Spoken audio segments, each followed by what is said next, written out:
Brandon Forman, thank you so much for coming back to the S&E podcast. I'm excited to talk about this topic, and I know we chatted offline a lot about it. Cryptozoology. Yeah. So, any creature, not officially documented, one that is not officially recognized, and to a lot of people, still a pseudoscience. Really? Oh, yeah. Yeah, you can't. And I'm sure you get this. You are so interested in so many fascinating subjects. You have an open mind. You can tell when you're talking to someone, when you go into the subject matter, if they don't buy in, like if they're not interested, you can just immediately feel like that pullback. There's like almost like a discomfort. It's like, I'm still a sensible person. I was like, what's wrong with believing in, or being interested in, at the very least, in the unique and unknown. I'm not saying I'm a skeptic. I think to do this right, you got to be a skeptic first. Well, you're a skeptic, but you're also a scholar. You've read, you said 20 books on this subject? Oh, yeah. That is underestimating, because I'm not including, all the remember at our last talk, I was talking about how it's literally the beginning of the nonfiction section in the Dewey Decimal System. So when I was 14, working at that first library job as a shelver, I'm shelving, and it's a slow library. It's not like the libraries, I work at now. This was a slow one, not a lot of business in there. And what do I see? All these books about UFOs, aliens, Bigfoot, Loch Ness Monster, El Chupacabra, the goat sucker. I see all this is like, oh, what's this all about? Because again, 14, I think we just not too long ago got a computer in our home. It might have been a while back, but I didn't have access to the internet to check everything.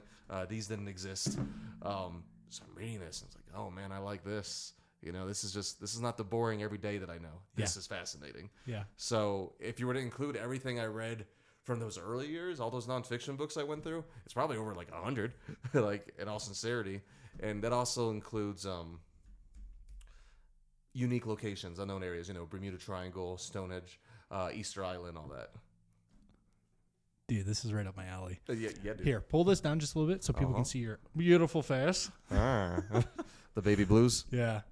So I want to let's start with the history of it, because you said you read. Well, I'll give you some background. So, librarian by trade, therefore knowledgeable on many topics. Yes, I know a little bit about a lot. Yeah, but this topic is a little bit different. As in, like it's when I was talking to you, it's almost like you can tell when people, like you said, have a passion for this. Oh yeah, but you can also tell like when people are like, man, this guy needs a tinfoil hat.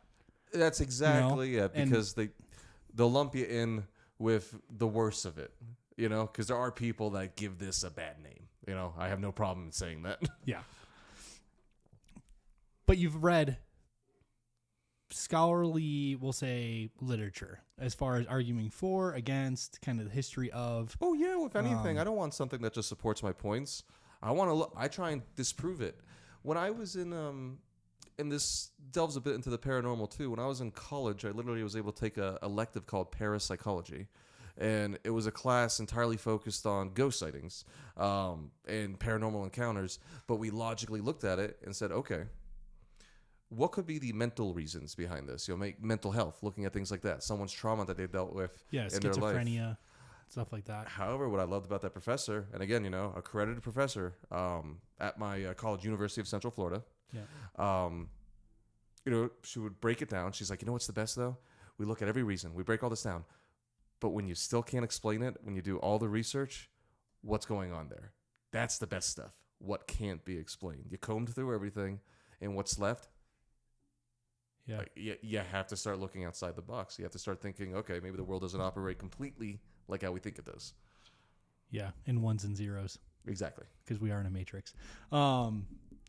I want to dive into what is the let's start with defining cryptozoology.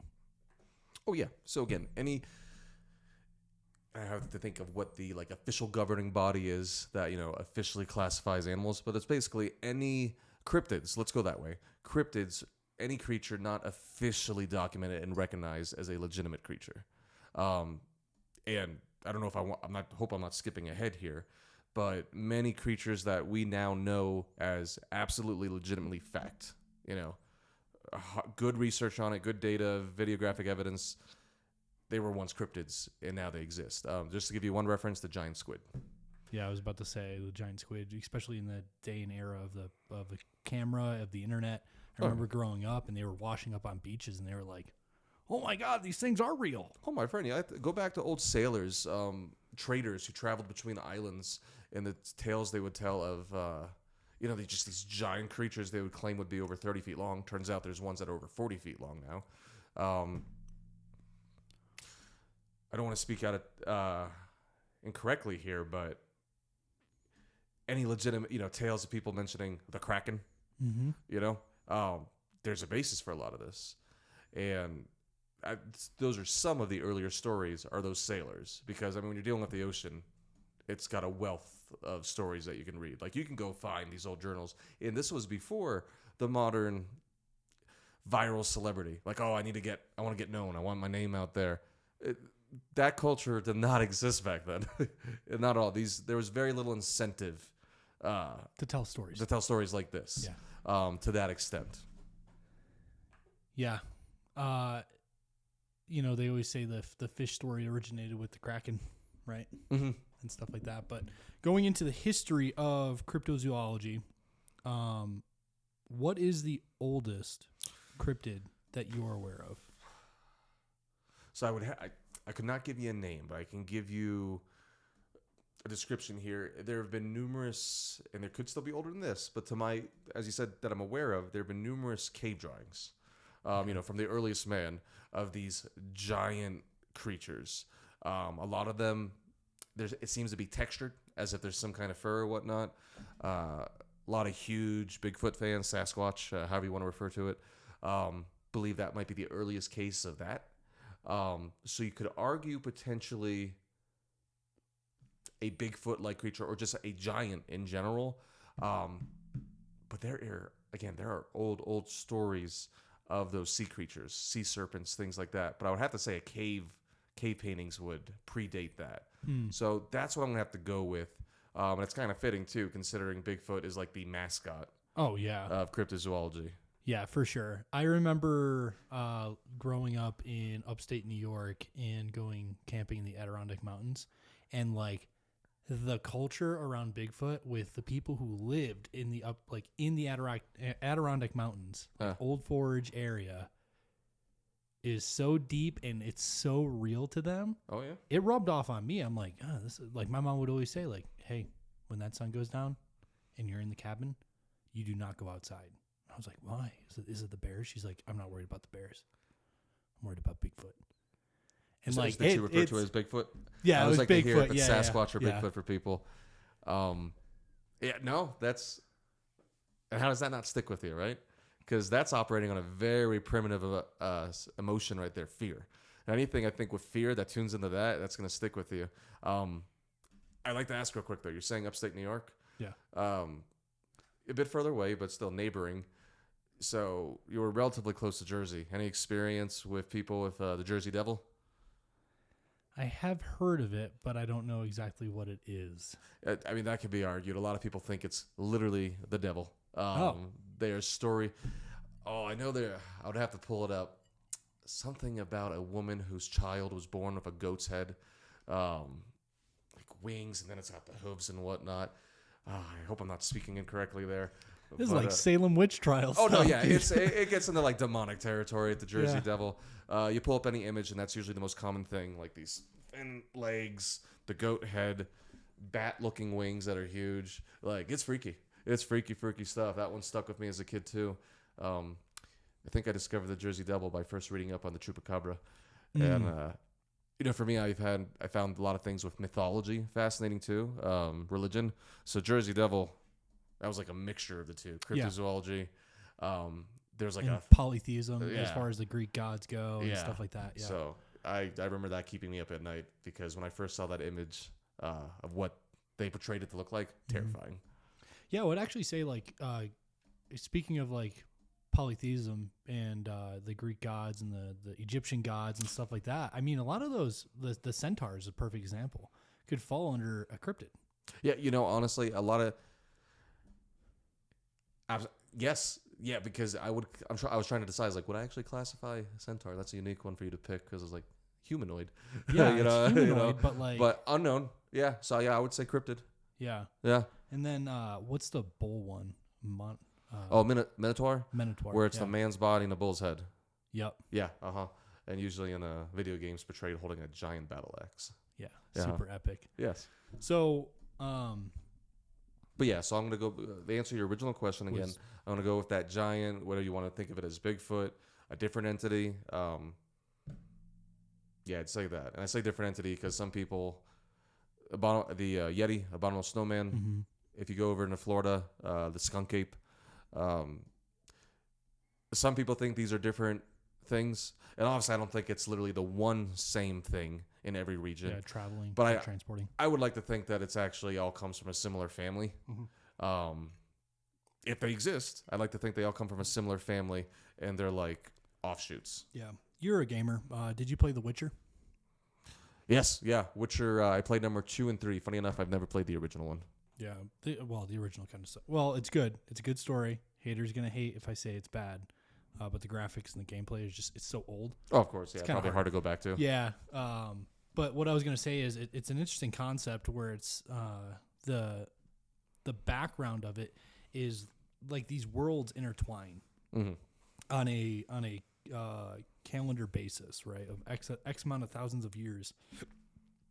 These two worlds that are simultaneously existing somehow merge planes of existence. And there's like this flip where it's like some creatures from our world go to their world. Some creatures from their world come to our world.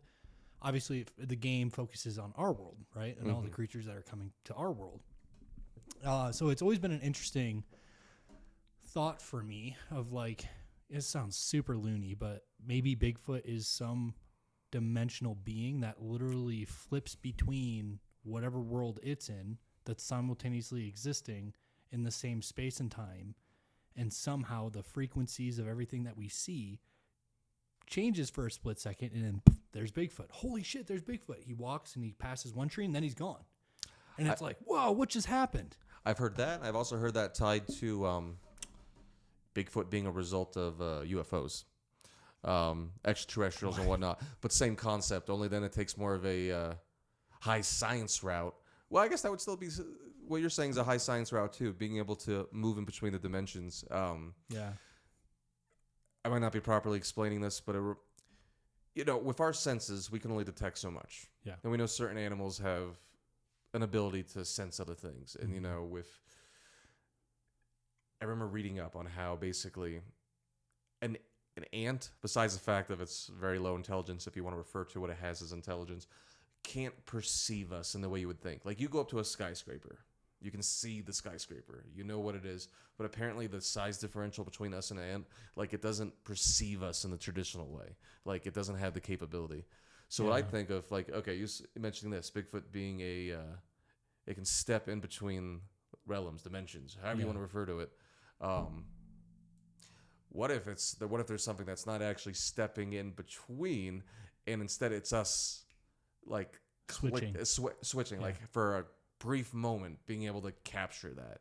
I feel like that plays in the deja vu or premonitions, where you have that dream, like, oh, you have that dream of the person you haven't talked to in 5 years. The next day they call you, as like, call it the glitch in the Matrix. You seeing through the veil or whatnot. But it's too coincidental, and it's happened to too many people around the world for there not to be something there. Yeah, and that goes just to the sightings alone of all these cryptids, right? Oh, yeah. And I know I told you, we were chatting offline before, but vampires. Yeah. I know they're like more humanoid, and humanoids don't really classify as cryptids, but I mean, aliens are kind of humanoid too, and they still fall under cryptozoology, or at least that section of the unknown. You'll find it in the unknown and paranormal and whatnot. And a lot of times people who frequent one group frequent the others, as far as like, shared interests. Oh, yeah. But you'd be surprised. There are some people who, huge advocates for one, and won't give the time of day to the other. Yeah. Usually it's more common. You'll find people that believe in UFOs and aliens who don't believe in many cryptids. Yeah.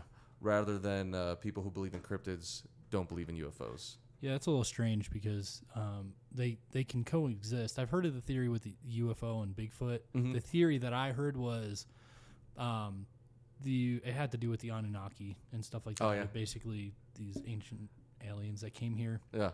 And they genetically modified Bigfoot to help them against saber-toothed tigers, against dinosaurs, like, because they were here well before we were. Yeah. Right? So you need a big brute. They needed a big brute to protect them while they were mining the gold, taking up resources off this planet. And then after a while of terraforming this planet to being more habitable for their species, they're like, well, why don't we just make a new species that's kind of like us, that's a little subservient and really attracted to gold? And bada bing, bada boom, we're here. We love gold. We love shiny stuff. Oh, we very much love shiny stuff. But the Bigfoot still, like, it was just kind of like a side project of like, oh yeah, we made that, and then, well, maybe it'll die off one day, and it just never did.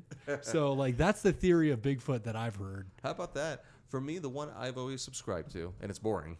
It's boring. Oh, it's fine. Is the a missing link. Basically, that bridge between an ancestor to what we are now. Yeah. And I like to think too with what's the term called, where the fact that, like, way back dinosaur times, there was spiders the size of small dogs. Oh, dude, how terrifying. Yeah, I forget what that term is though. It's like giant. There's like a time period where everything was huge. Everything was, Yeah. Bugs, animals, everything. So I imagine this being something that was pretty intelligent, because a lot of the stories you're hearing intelligent acts from these creatures. And I for me, that's what fits in there. I've also thought, okay, maybe it's a simian that we're not aware of, some offshoot of a gorilla or whatnot. So it's the Cretaceous period when everything was huge. Huge. Thank you. I appreciate it. Yeah. Thanks, Google. Yeah. But yeah, it's interesting. The disbelief between the two, mostly because we have proof of both to a certain extent. I think there's arguments, especially for ghosts and stuff like that. There's arguments against it. Oh, and that's why, again, I have the open mind, because I do believe. Yeah. I believe in ghosts. I've subscribed to that. So it's not hard for me to make the jump to that. Mm-hmm. I can only base it off, what I've read, the stories I've seen. Yeah. Yeah, I've had a few experiences with specters, ghosts, whatever you want to call it. I grew up in upstate New York in a small town named Baldensville, and it was part of the Underground Railroad system. Oh wow, okay. During the town is like 1600s, like old. And I lived in one of the oldest houses in the town at the time, and we can get into it later because I don't want to jump too much. But ultimately, the people who moved in after us called a priest there to do an exorcism of the house. Didn't work. They ended up moving. House, in my opinion, still haunted. Just went back up there last year, drove past it, just like immediately goosebumps, like this like eerie feeling, like something was wild. Like even now I'm talking about it, I'm getting goosebumps. I feel like that's an instinct that played there, that goosebumps. So you tell me get the heck out. Yeah.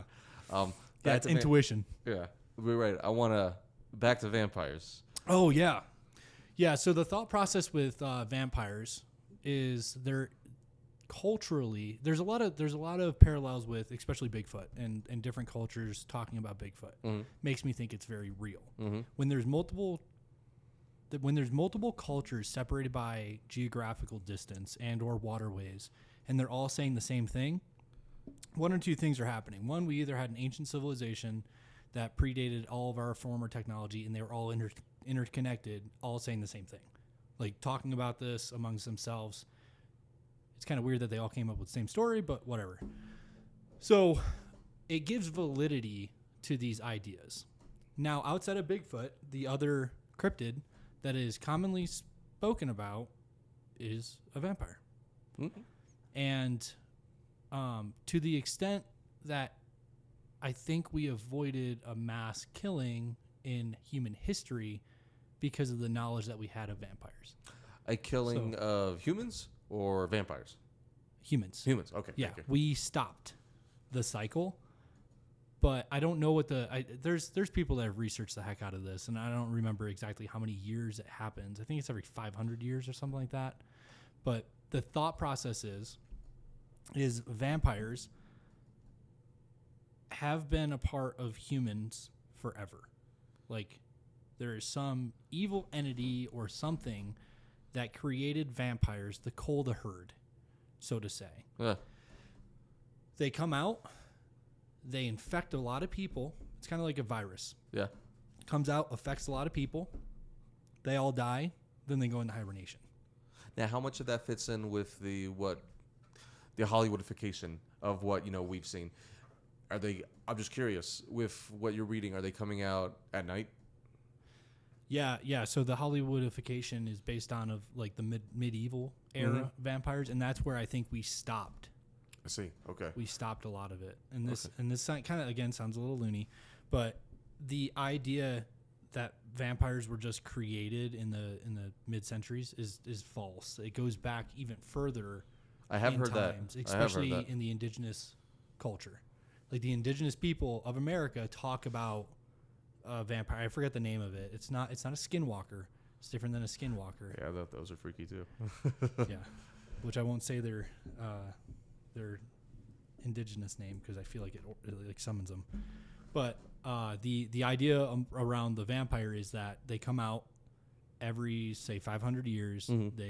They feast and then they go into hibernation, almost like cicadas, right? Well, because the medieval era, they knew they timed it the priesthood of the Catholic Church and everything, and then like with the bubonic plague and all this other stuff going on, there was already a big like death of people. Mm-hmm. Right, so either one or two things happened. The bubonic plague was the vampires, and they were covering it up, right? Or they did a really good job of like information and as far as like wooden stake through the heart. Yeah. And they were doing weird stuff with people too. They were burying them and then putting bells on their toes, and if the bell was like they would tie it to the bell, and if it was ringing and stuff. So all of that had to do not only with the undead, but they thought like the true undead, the zombie would be a vampire because you're bit, you die, you come back to life as a vampire. And it's like, how terrifying is that? Oh, absolutely. Because isn't there, and again, I don't want to go off topic here too much, but it's related. With what little I've read about vampires too, I've always read that, let's say if you believe in the concept of the soul, that to be infected by a vampire is like, I don't know I think it's worse than tainting the soul. It's like a destruction of the soul. Mm-hmm. And you become hollowed, almost. You want to talk terrifying, like losing your immortal self, like this heals, recovers, and this is only temporary period. Mm-hmm. But losing the real deal, that's horrifying. So that's the theory of vampires in a nutshell, and that is cool. Like dude, imagine like. I think there's enough people in this world right now that like legitimately we wouldn't notice a million people disappearing in different places. I really don't. I don't know. Absolutely not. I mean, there's been entire, and I know this is much smaller than a million, but just to give you a smaller example, there's been villages that have disappeared. Yeah. People stumbling upon them, and it's a ghost town. What has happened here? Yep. You put it on a global scale? Yeah, absolutely. Yep. Absolutely. Honestly, if you had a million people like disappear from LA, I don't think they would really notice either. Unless you knew somebody, you're like, yeah, have you seen Rick? No, I haven't seen him in like 2 weeks. Yeah, he hasn't showed up for his job. No, but think how many people are out there that don't have personal connections. Oh, exactly. Yeah. You know very well how many people are out there in those kind of situations where there's not a family member, a loved one, a friend, who will notice if this person is gone. Absolutely. Yeah, you're absolutely right. So going from vampires into other cryptids, let's talk about, because I think the Tasmanian devil at one point was classified as a cryptid, or is now because it's extinct, but people are citing it, so they're classifying it as a cryptid. I do believe so. I think it's because I think it has like a very, very guttural, terrifying cry. Yeah. People hearing it led them to think of other things, but I do think it was a cryptid at one point. There was the other one, I believe it's called the okapi. Okay. If you pull it up, it was a it's got like I think like zebra stripes. It almost looks like a cross between a zebra and a giraffe. OKAPI. Yeah. Yeah, that's this.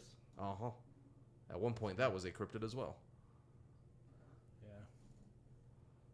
That's crazy. Oh yeah. That's a wild looking thing. Right? But again, for the longest time, people thought didn't exist. Komodo dragons. To me, that would sound like a dinosaur, basically. Oh yeah, The thing is terrifying. you got a 7-foot lizard. Yeah, What? Where is it? The Galapagos, I believe those are at. Yeah, those Yeah. are absolutely real. Yeah. Oh goodness, and you talking dinosaurs? That's some of the stuff that's been most interesting to me is surviving dinosaurs being cryptids.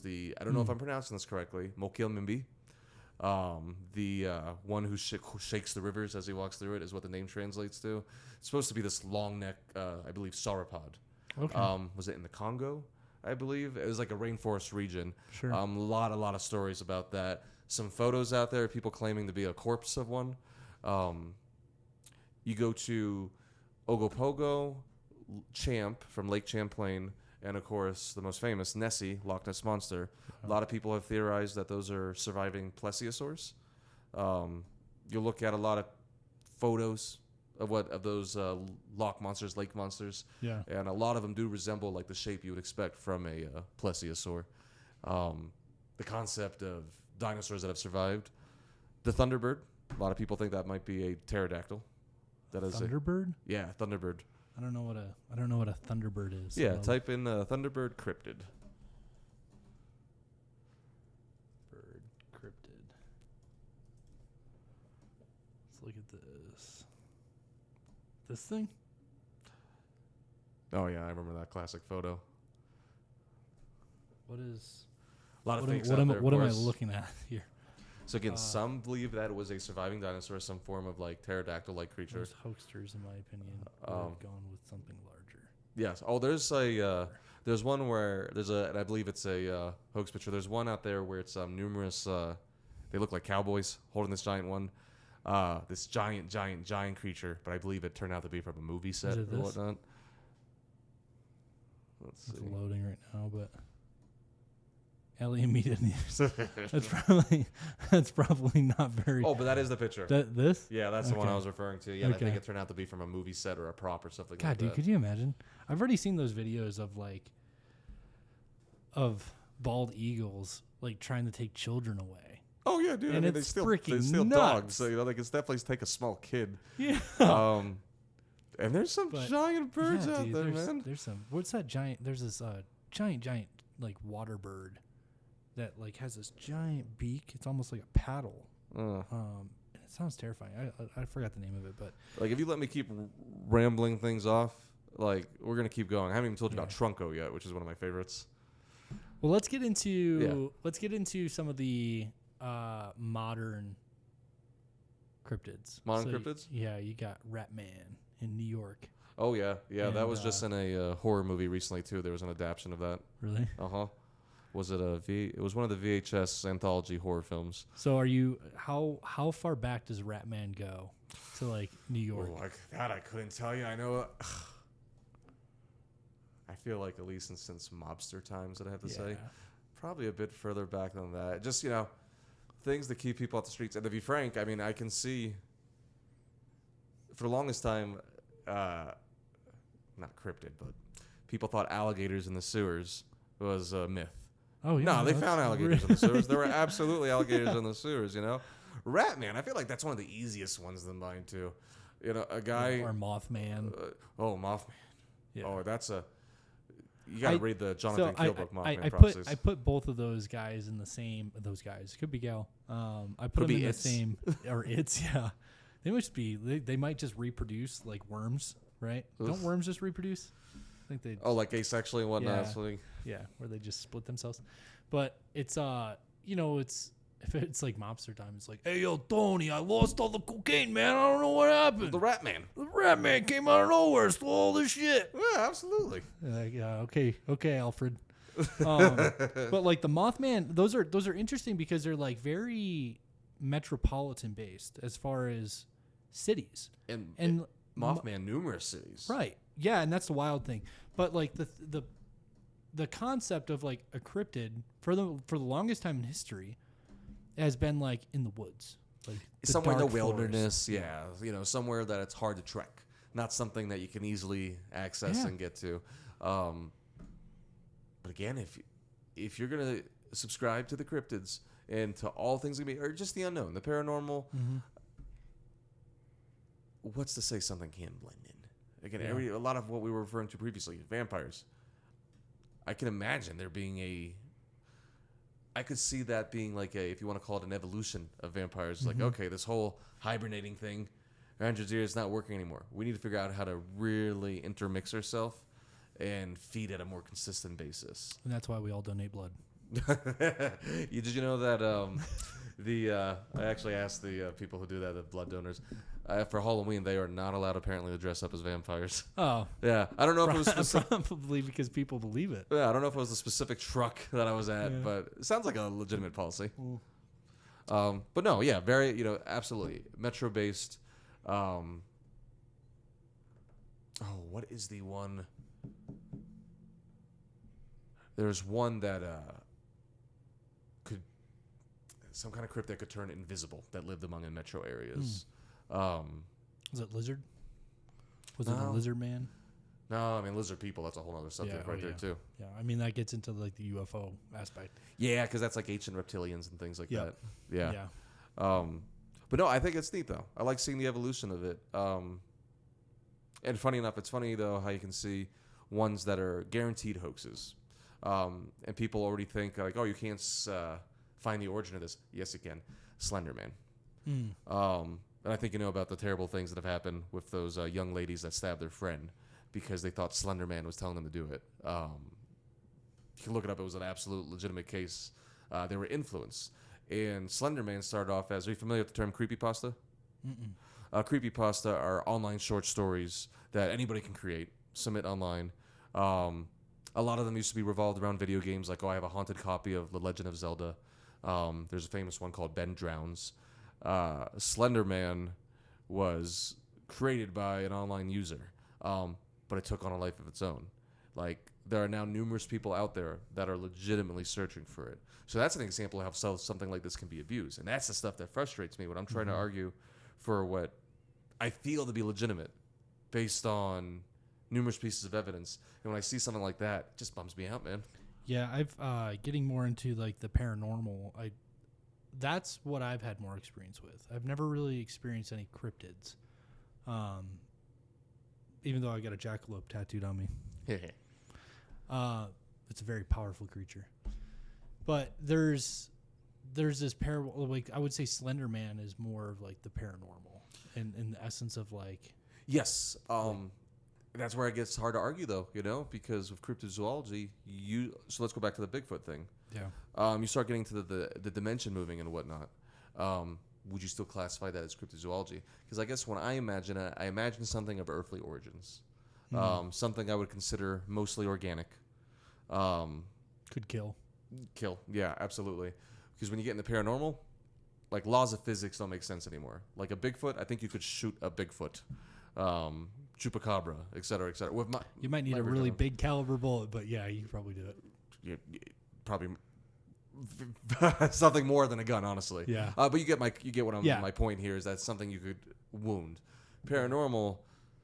It's out of your control. Yeah. It's one of those things. I think it's why it freaks people out so much is because it's like it gets into a point of, at least as a child and experience some things, you have no say in it. I don't like something I can't take measures to protect myself against. Right. Locking a door, sheltering yourself against the paranormal does nothing for you. Right. With the way I interpret the paranormal. Sure. Yeah. I want to jump into Chupacabra. Oh yeah, El Chupacabra, the goat sucker. Yeah. How did that all get started? Oh boy, so you have stories in Texas too, but obviously down in Mexico, a lot of people finding their farm animals with usually. Let's see, you're gonna get thinking of vampires now. I know. Usually two puncture marks, and their blood sucked. And you discover something like that happening on a frequent and wide basis. The numerous, people have. Why am I forgetting the word? Stock. Have just farm animals. Ranchers. I'm just trying to remember the term for all the different critters they have. The flocks. Either way, your sheep, your cows, etc. Happening to so many if they're blood drained, and there's no creature that we're aware of that was doing that. So what do they come up with? The goats are what I believe it was either the first thing that it was happening to or what was most commonly happening to. It was goats, hence the term El Chupacabra, which means goat sucker. Huh. But yeah, completely drained of blood. And a lot of the time the body was left, which is very interesting. Now, depictions of the Chupacabra are fascinating. You have two main depictions. You have one that people argue is more UFO-like. It's kind of this green end creature, bulbous head, red eyes. I want to say almost these spikes coming out of its spine. Looks very alien-like. Yeah. And the other one is something that looks more canine. Okay, kind of like a dog with mange. Yeah, that's a common one. There's actually a famous video in Texas of a creature running that people thought was legitimately Chupacabra, and I think it was a coyote of mange. Sorry, I'm just pulling up because this is a more recent drawing of. And I'll share my screen here. It's a more recent drawing of Chupacabra? Of an alien that was contacted in Brazil during a known UFO crash. Oh, see that, and that's similar. What I'm saying to the description of the Chupacabra, yeah. Or what I say, bulbous head, red eyes. Just imagine spikes on the back of that. Yep. You got yourself the Chupacabra. Yeah, isn't that crazy though? Oh yeah. And that's the wild thing about this. I forget all the details about it, but ultimately this was recent, like 1990s. Oh, yeah, there was a UFO crash in Brazil, and a rancher or three girls ran into that creature. It communicated telepathy saying like, help me, like please help me. A police officer captured one of these creatures, touched it, put it in the car, drove it to the hospital, and he died of unknown. Like obviously it's like if you're touching something not of this world, you have so many microbiology things on that. Like we have yeast. Most humans have yeast on their skin, right? It's very common here on Earth. Imagine if we go to a planet that doesn't have that and it just kills the person that touches you. Oh, Matt, weird. All you got to do is look at a lot of people in Western countries. Okay, people in America, you go to certain countries and drink the water, you get terribly sick. Yes. You want to talk going to a different planet? Yeah. Yeah. You're not built for that. You can't handle that. That's one of the reasons why I really enjoy the War of the Worlds movie. I've always enjoyed how that ends. It makes perfect sense. Just them. Spoiler. Oh yeah, for 2002 movie, whatever it was, or an even older radio broadcast too. But they can't survive in our atmosphere, in our climate and whatnot. Literally, just living here, breathing is killing them. The M. Night Shyamalan movie, Signs, same thing. Kind of hilarious that the creatures, the aliens, terrified of water, which is an old thing that people have connected with aliens a lot of the time. But it's like, you really didn't do your research when you came to a planet that's primarily water. Yeah. It's interesting, too, because the amount of U.S., unidentified submerged objects that are going on nowadays. Like everybody wants to talk about UAPs. Yes. But they don't want to talk about the UFOs that are of the ocean and what goes on there. I have a friend that was in the Navy, told me some crazy stories. Oh, dude, the ocean is the two extremes, space, ocean. I think that's where you got the most potential. It's easier still for us to get to some areas in space than it is to the bottom of our own depths of the ocean. Yes. Which is insane to think about. Yeah, and not even the depth, but more recently, last year, the submergible that was trying to go see the Titanic. That imploded. The submarine and they showed the depictions of that. Oh, Lord. The only thing that gives me peace, it was instantaneous apparently, but that is also horrifying. Yeah, can you imagine? It's like I work on cars, I work on my cars, and it's like I change my brakes and everything, and every now and then I have it up on jack stands, and it sits there, and if I hear a I'm like, oh my God. I literally lay there, and I'm inching myself out from underneath it. I'm like, I'm not doing this. I'm not dying today. Yeah. But yeah, it's so you have the Chupacabra on land. That's the main one. Mm-hmm. I feel like everyone talks about, even up here in Colorado. People still talk about it. Absolutely, yeah. Again, it's one of the more prominent ones. It's not quite Bigfoot status, but it's up there. It's up. Yeah. It's one of the top. It's one of the scarier ones because it's this one will kill you. Bigfoot will scare you and make noises and stuff, but I don't think I've ever heard of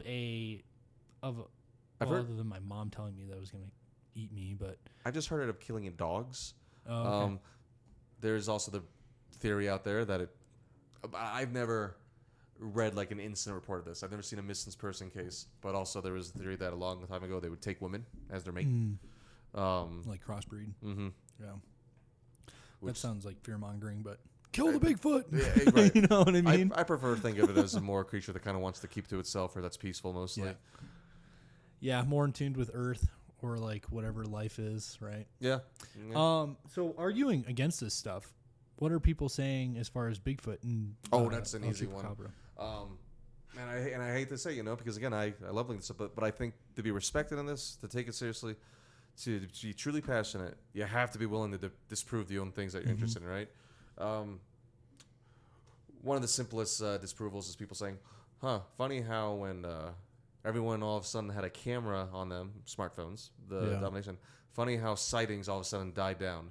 And now that people don't have crummy camcorders with crummy footage anymore, we all have 4K cameras, like at a minimum. Where's all these high quality footage that should have existed? Like if you imagine some of these photos and videos people have taken years ago, if we had this kind of technology in it, it would be clear and whatnot. And so they look at that. With Bigfoot, another thing is it's scat. With all the technology we have, to go into the forest, find things, decomposing bodies like a corpse, something that died. Now, granted, if it's something that can hop between realms, dimensions, that's all for naught. Yeah. But if you're looking at it as a living creature, you have to admit it's peculiar. That's hard evidence against when you can't find any physical remains. And almost every time somebody comes out and says, "Hey, I found the arm of Bigfoot," that, they do DNA testing, and it was a modified creature that we do know. Sure. So that's usually the evidence you have against it. And then a lot of people just, if I haven't seen it, I don't believe it. That's a fair assessment of like, show me. Mm-hmm. To a certain extent, right? Like if there's an overwhelming amount of people that are saying something is real, like if you tried to tell me a great white shark wasn't real, I've never seen a great white shark outside of an aquarium, right? Mm-hmm. But like enough, if I've never seen one in an aquarium, right? And somebody was like, "Yeah, this thing's real. Yeah, it's a 25-foot long fish. Yeah, with razor sharp teeth. That's like 900 pounds, and can eat you in one bite." I'd be like, I don't know about that, bro. I don't know if that's real. Go to for in Florida here. Go to Busch Gardens and go to the exhibit with those giant tortoises that look like miniature moving boulders. Oh, yeah. You describe that to me. Like growing up in Florida, I helped tortoises cross the road all the time. You told me there's a version of that that's bigger than me, I wouldn't believe you. Yeah. No chance. Yeah. Back in those kind of times, if I didn't have access to books, exactly, the internet, and that's what I'm saying is, yeah. is like now that we have so much information, so I understand where their argument is as far as the cameras go. I get that. It still makes me hope. I still think it's. I prefer to, because it's just that's what makes life more interesting. I don't like having all the answers. You know what actually stresses me out a lot? Not creatures on land, but like the unknown of the ocean. Like people that argue like, "Oh no, megalodon is gone," and I'm like, you know how much percentage of the ocean we know? Like we actually know 4%. You've heard of the bloop, right? What is this? The bloop? No. Oh, buddy. Oh, you're gonna have to look up these sounds sometime. Okay. And there's the bloop, slow down. I believe the other one's called Julia. Is it bloop monster or bloop fish? Do bloop sound. The monster might work with it too. Should I look up an image? Oh my lord. Oh, they're giving a creature description? That's funny. So there's never been a creature that they've like had a picture or anything. The whole thing is there was, I believe it was a European, a British naval boat. They picked up this sound that's freaking Cthulhu. That's Cthulhu right there. Yeah, there's the sound signature. Okay. It's a sound that was very similar to something that would be organic. However, for where it came from in the ocean and for the frequency, where it traveled, and its volume, they indicated it would have to be something 4 times the size of a blue whale. They're saying it would either have to be a absolutely, that would be the largest creature we've ever known. The other argument is it could be the sound of underwater glaciers scraping against each other that made the sound. But again, it had a signature that was similar to something organic. And there's another sound from around the same region called slowdown. I actually think that one's a cooler sound to listen to because you actually find it on YouTube and hear it. Like you've heard the sound of like whales singing. Mm-hmm. This sounds like something, but it's haunting. And the concept of something 4 times the size of the largest creature that we've ever known to exist. Yeah. Like, and the only place that could house something like that is the deep ocean. At that point, though, you can't have a traditional skeletal structure, Right. Because the pressure of the water is it's too much. So, you know, I imagine it's like, okay, is this an even bigger squid? Is this something that's close to like an underwater fungi that's grown to be ginormous portions? But you know that. I'm with you on the ocean. I think just has so much potential, and it's so hard for us to explore so much of it. Yeah. Look at the. Sorry for going on a rant here, but No, dude, it's good. you ever seen the footage of the oarfish from?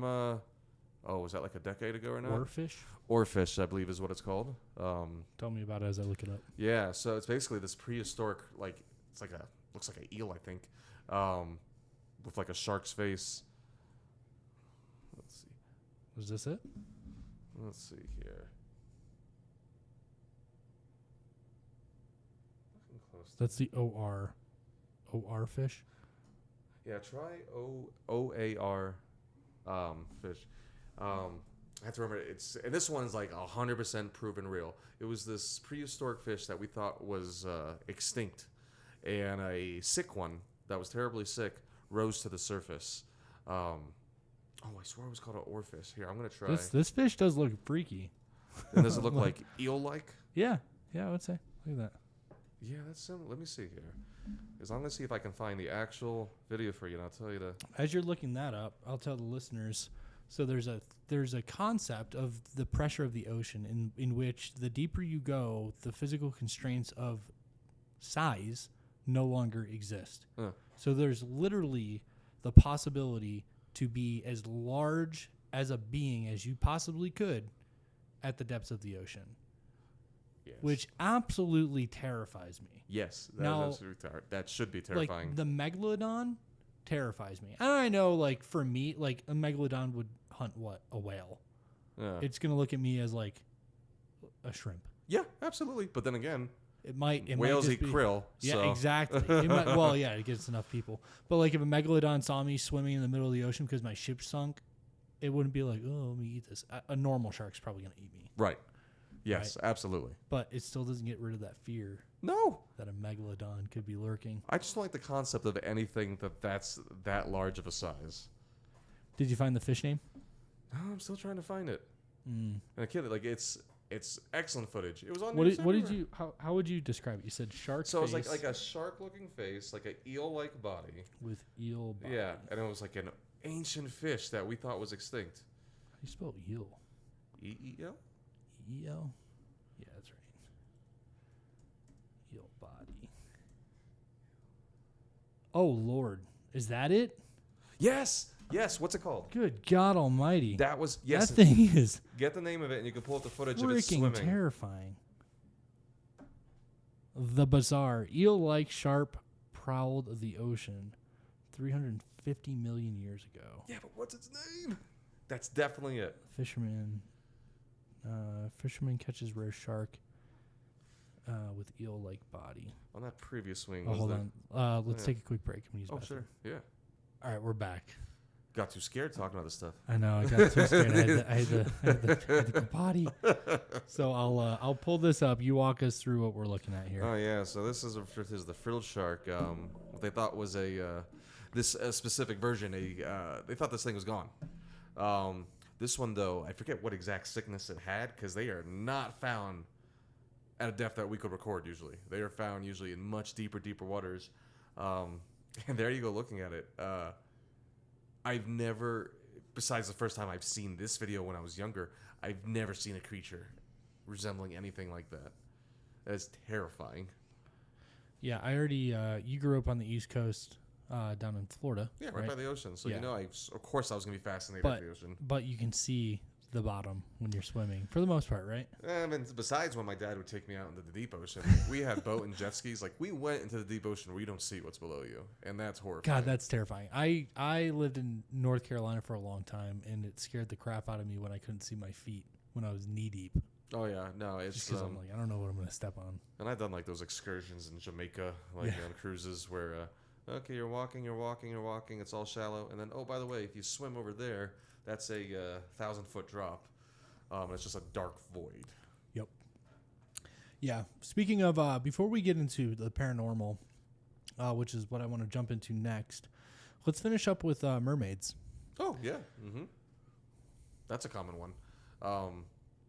Man, when is the earliest tale of a mermaid? Again, that goes back to sailors and travelers on ships, but I'm trying to think of when the first mermaid tale originated. But that's a very popular one. I would argue that's almost on par with it's the sea vampire. Yeah, seriously. Some stories tell them as sirens that lured people to their death. Yeah. It's not just, happy Ariel singing with a crab and a little yellow fish. Like, mermaids weren't necessarily pleasant. Yeah, and what's creepy is that there's still sailors today that record the siren call, that feel like when they're recording it, they feel this draw to go look over the edge, and all, like, it's very eerie, man. And like the ocean, there could be. I don't think it looks like Ariel. I don't think they probably look like humanistic, in like things with like a vertebrae, a head, almost like that alien picture. And for all we know, they could be aliens. They could be aliens that are have a base down in the ocean. They're trying to lure humans in to their what we perceive as their death because they never come back up, right? But then they take them down there, do experiments, and then... Well, again, you want a habitat where a lot of things can hide that we can't access? Again, it's literally the majority of the planet. Yeah, creepy stuff, man. And, I've heard people talk about the Manitou? Or not Manitou. I'm thinking Manitou Springs. The sea cow. Oh, manatees? Manatees, thank you. My God, that was rough. Oh, people used to confuse us for mermaids, actually, too. Yeah. Yeah, absolutely. I've heard that one many a time. And earlier I referenced to you. Have you ever heard of Trunco?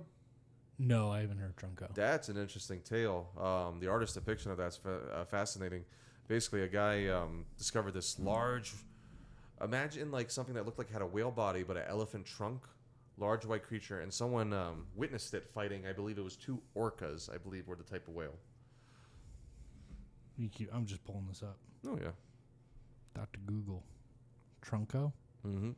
Is this like a good picture of it? Yeah, you're seeing like the good renditions I see as you've been scrolling through. Like basically, if it's got like a white body, looks like a whale, elephant trunk, that's the story. And there's a famous artist rendition of it. Is that the one fighting the whales? Yeah. Yeah, that's the one that I'm most familiar with. Oh yeah, and the supposed corpse of the creature. But like, I can absolutely believe that something like that exists. Well, what are the chances that that's just a narwhal? Oh yeah, I mean that's you know what I mean? Because it looks very similar to a narwhal, like the shape of the body and whatnot, and maybe they misperceived the what's technically a tooth as the trunk. And yeah, for the narwhal, that's a tooth technically.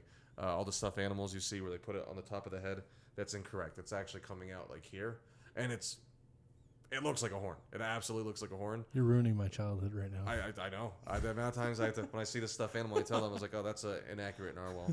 Oh my God. Yeah. It's, right here, huge thing. For all intents and purposes, it's a horn, though. It's a big, sharp, pointy thing that's coming out of the front of its noggin. Yeah, this corpse, though, looks too fuzzy. It does look hairy, doesn't it? And that's what they've said, though. They've said the thing was... it looked like it had like a fur on it. I mean, dolphins technically have very slight fuzz on their belly. You ever pet a dolphin? Yeah, I have pet a dolphin. Yeah, it was in Mexico. Yeah. So I can imagine a creature having more of that.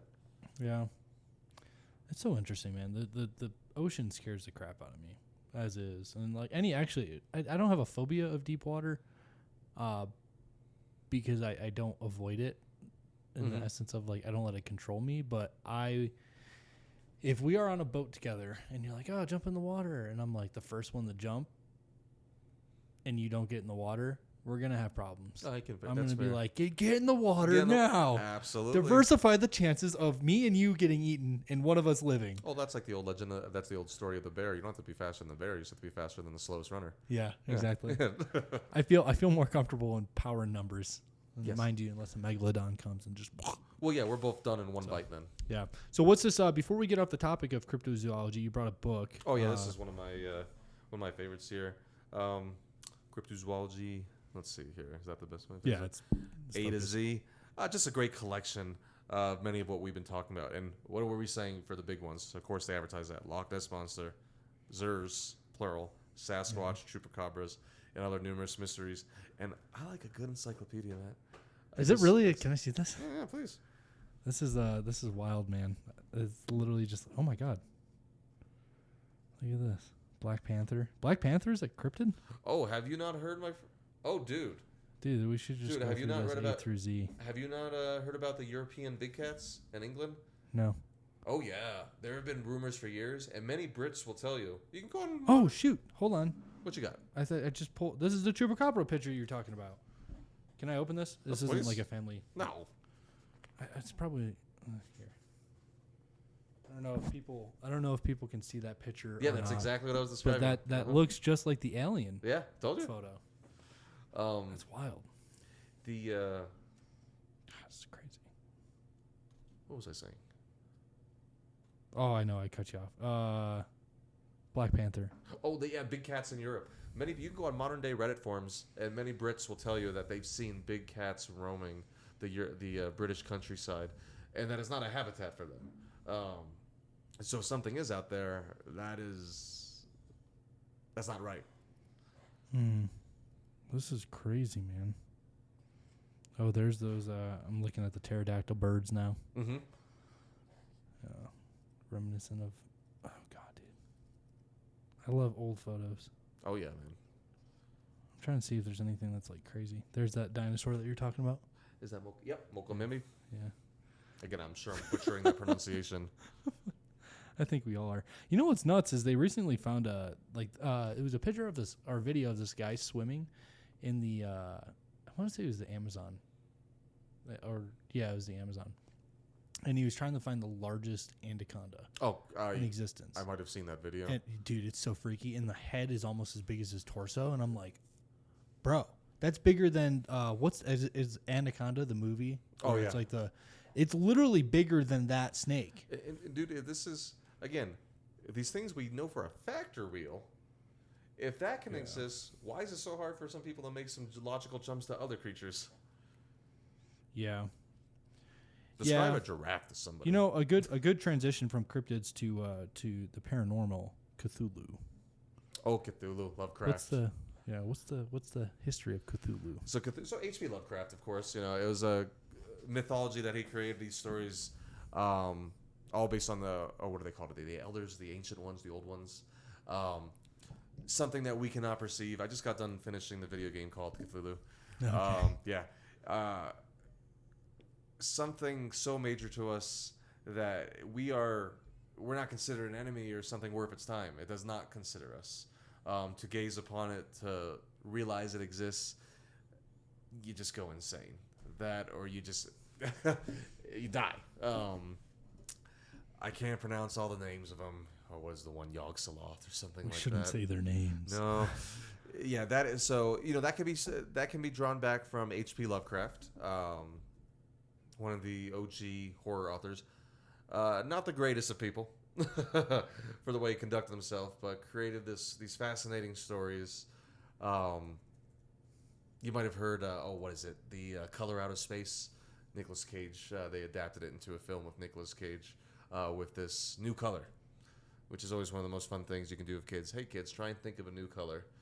And it's basically this color that's never existed before that infects things and transforms them as it takes over. It all ties into this Lovecraft mythos.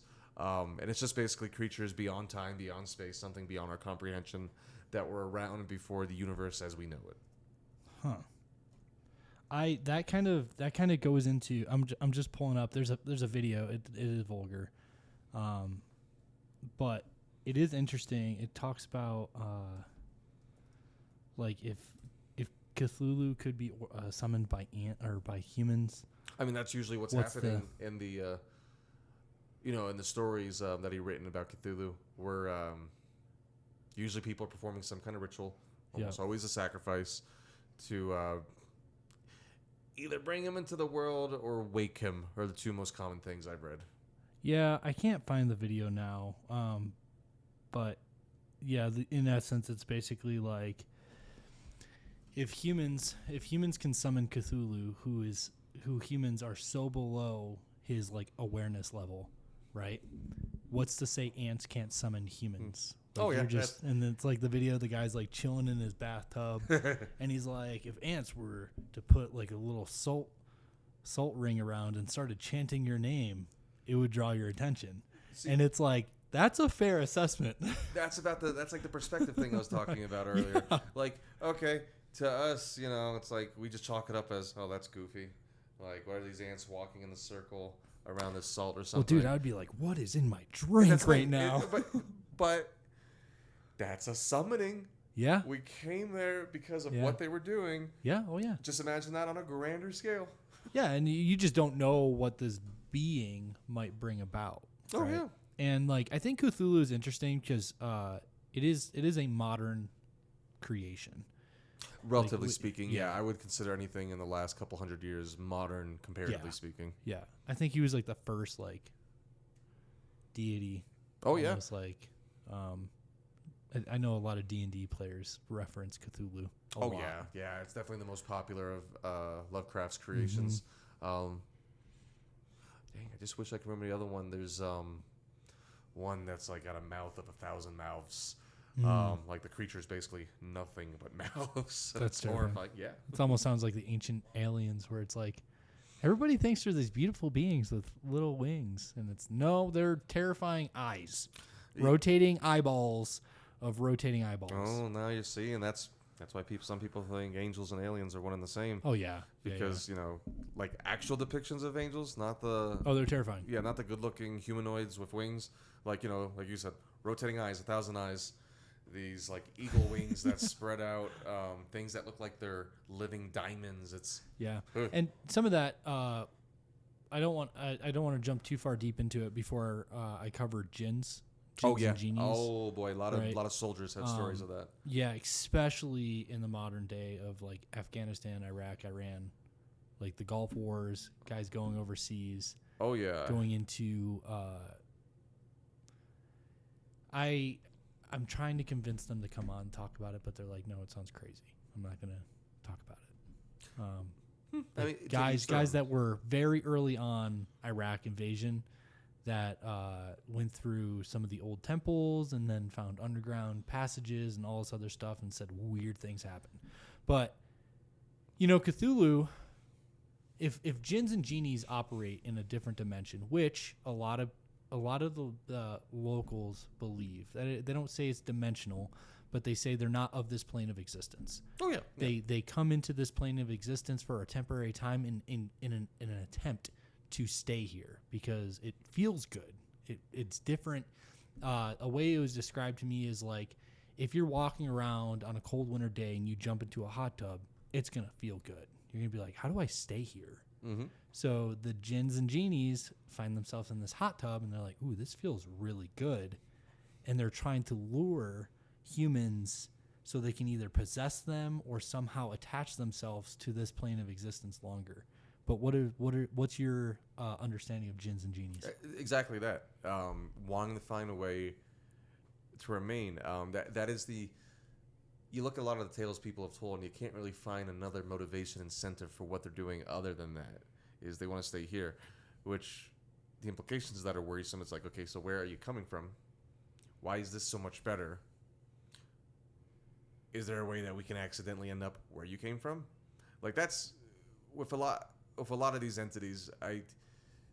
People focus a lot on them being here with us. I am just as equally as interested of where are they coming from. Mm-hmm. What is that source? Have you ever heard of the YouTuber Mr. Ballin?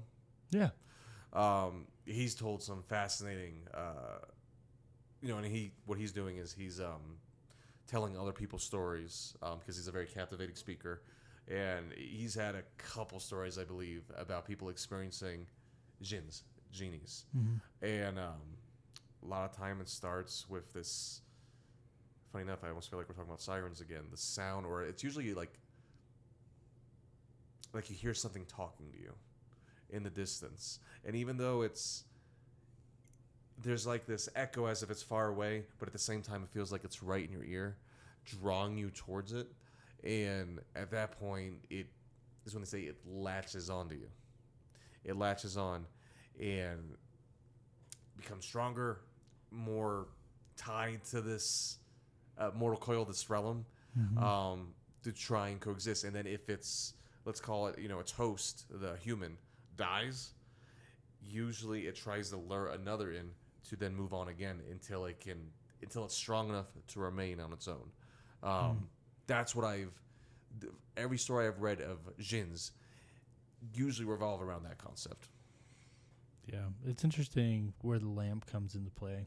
I don't know. See, I've never read, Aladdin and everything. I know that, but I've never actually been able to find like a tie to a lamp. I have found a tie to like different ancient artifacts, things like that, but never the lamp specifically. So I've always wondered where that came from. Yeah, I don't know. I know the lamps carried the oil, right? Yeah. Like it wasn't. It did nothing else really. Yeah. It literally carried oil that you would add to lanterns. Yes. But other than that, I don't know why Disney grabbed onto it. There's also the theory that they latch on to misery. Yeah.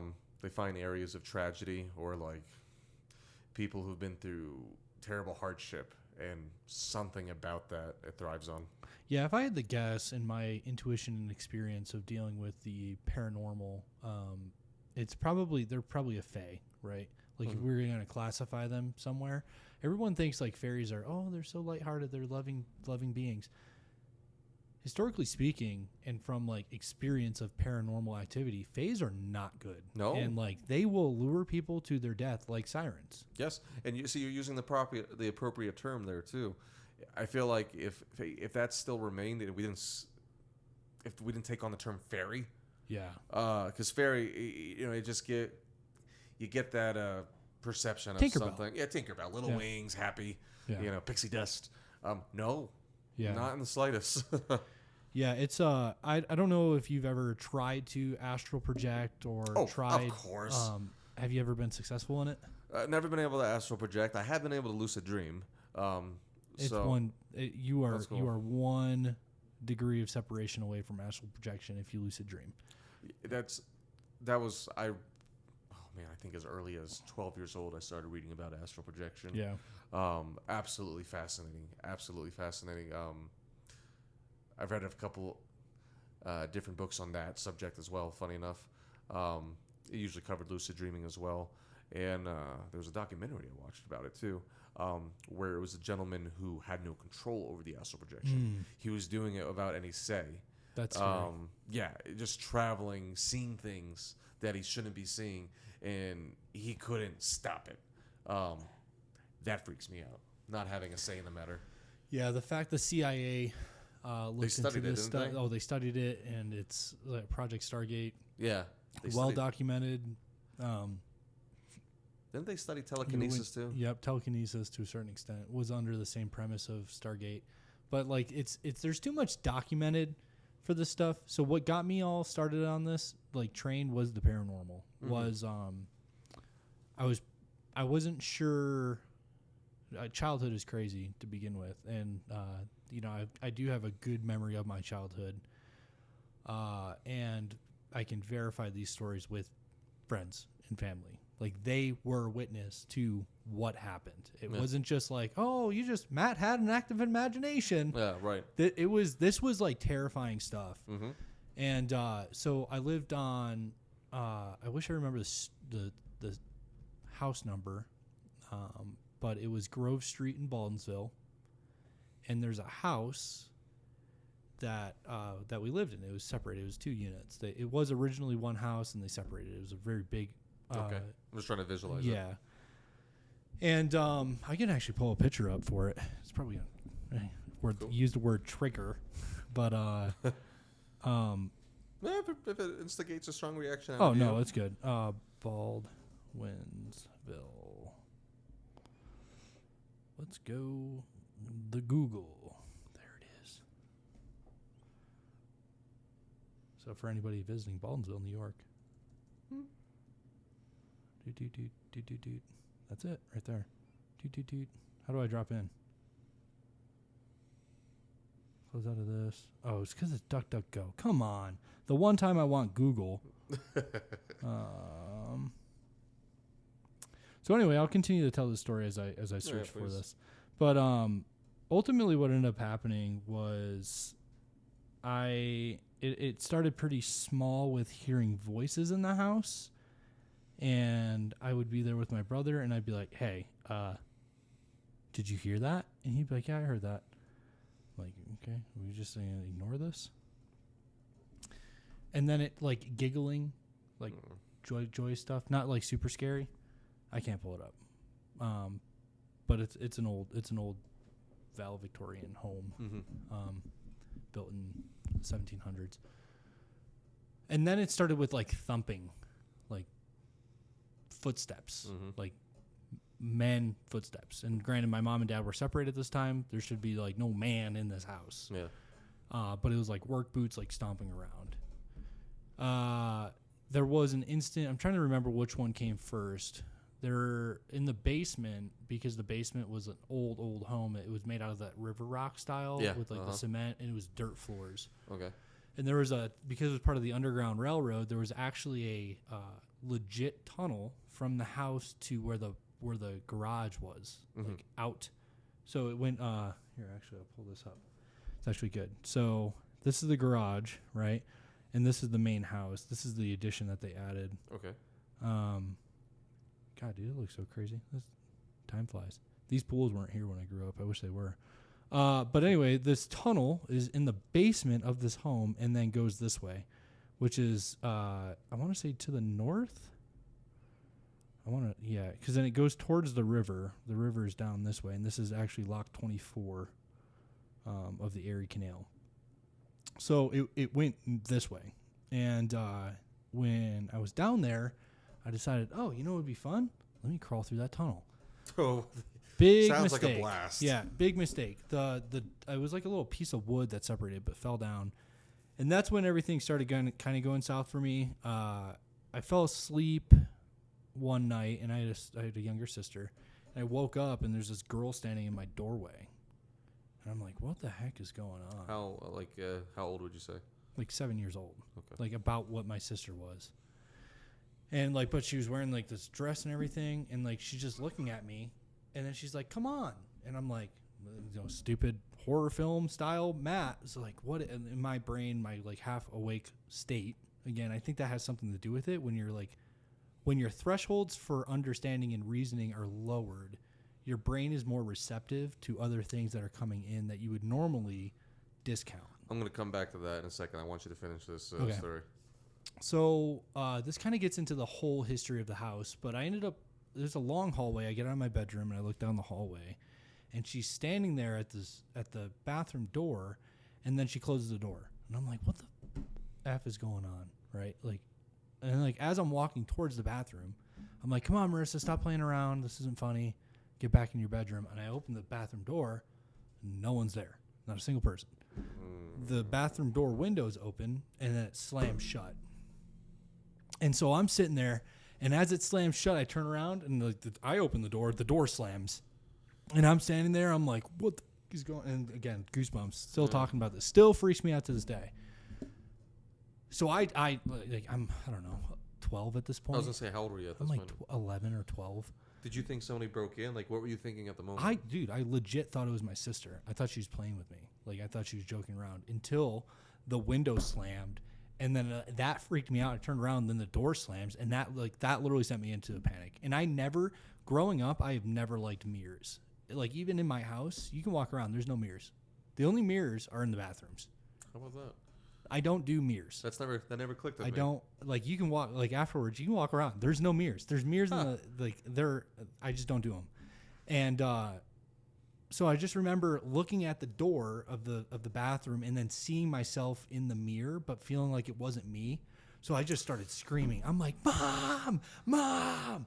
I'm pulling on the door. It's not opening. And then I realized it's because it was locked. I unlocked it because it's the old Victorian home. So they have a little key thing. So I unlock it, run down the hallway, run to my mom's bedroom. And I'm like, Mom. And she's like, what is going on? I'm like, Marissa's freaking me out. Oh, geez, get her in trouble. Right? She's Well, innocent. my mom's like, okay, well, so she checks on Marissa. Marissa's not doing anything. She's like, you just had a bad dream. And I'm like, this wasn't a bad dream. This was the only incident that happened by myself. The second one, my brother and I are watching TV. We're looking at the TV in the left room. It's an old Victorian home, right? So they like to segment off rooms. There's a dining room with a table. And from the kitchen, out of the kitchen, there's this man shadow that walks into the dining room and walks towards the like window. So it comes into our view. We both look over. We look at each other and we're like, what is going on? Like, is someone in our house? So my brother's like, we're going to fight. Like, my mom's working. Like, we are home alone. Like, we're going to fight him. Like, this is our only chance of survival. And then you hear him walk and then he stops. And then all you hear is like he's running. And like me and my brother freak out. We run out of the house, run all the way down the street. And here, I'll turn this back on. So I lived, hold on. This is Grove Street. I lived here. My grandmother lived here. Okay. Right down the road. Okay. Me and my brother, because my sister was already over there, me and my brother ran out of our home and ran to my grandmother's house. We're telling her, there's someone in our house. There's someone in our house. She, as a upstate New York grandmother, always would, grabs a baseball bat. That's about right. Yeah. Goes back to the house, getting ready to whoop some behind, right? Somebody's breaking into the house. And we get there, nothing. No signs of forced entry, nothing. Well, see, that's even more terrifying, though, that there's no sign of that, because then the plausible goes out the window. Yep.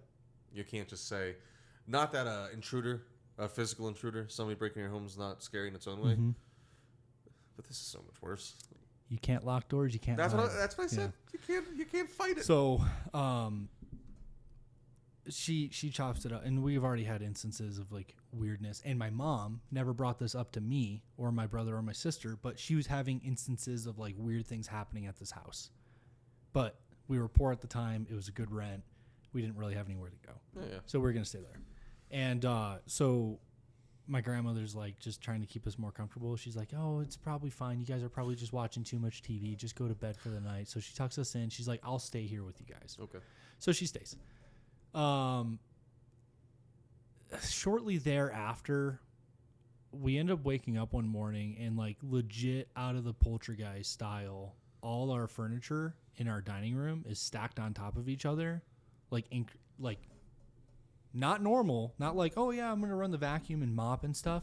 No, this stuff is like very intricately stacked on top of each other. As if, like, if you touched it, it would all just crumble.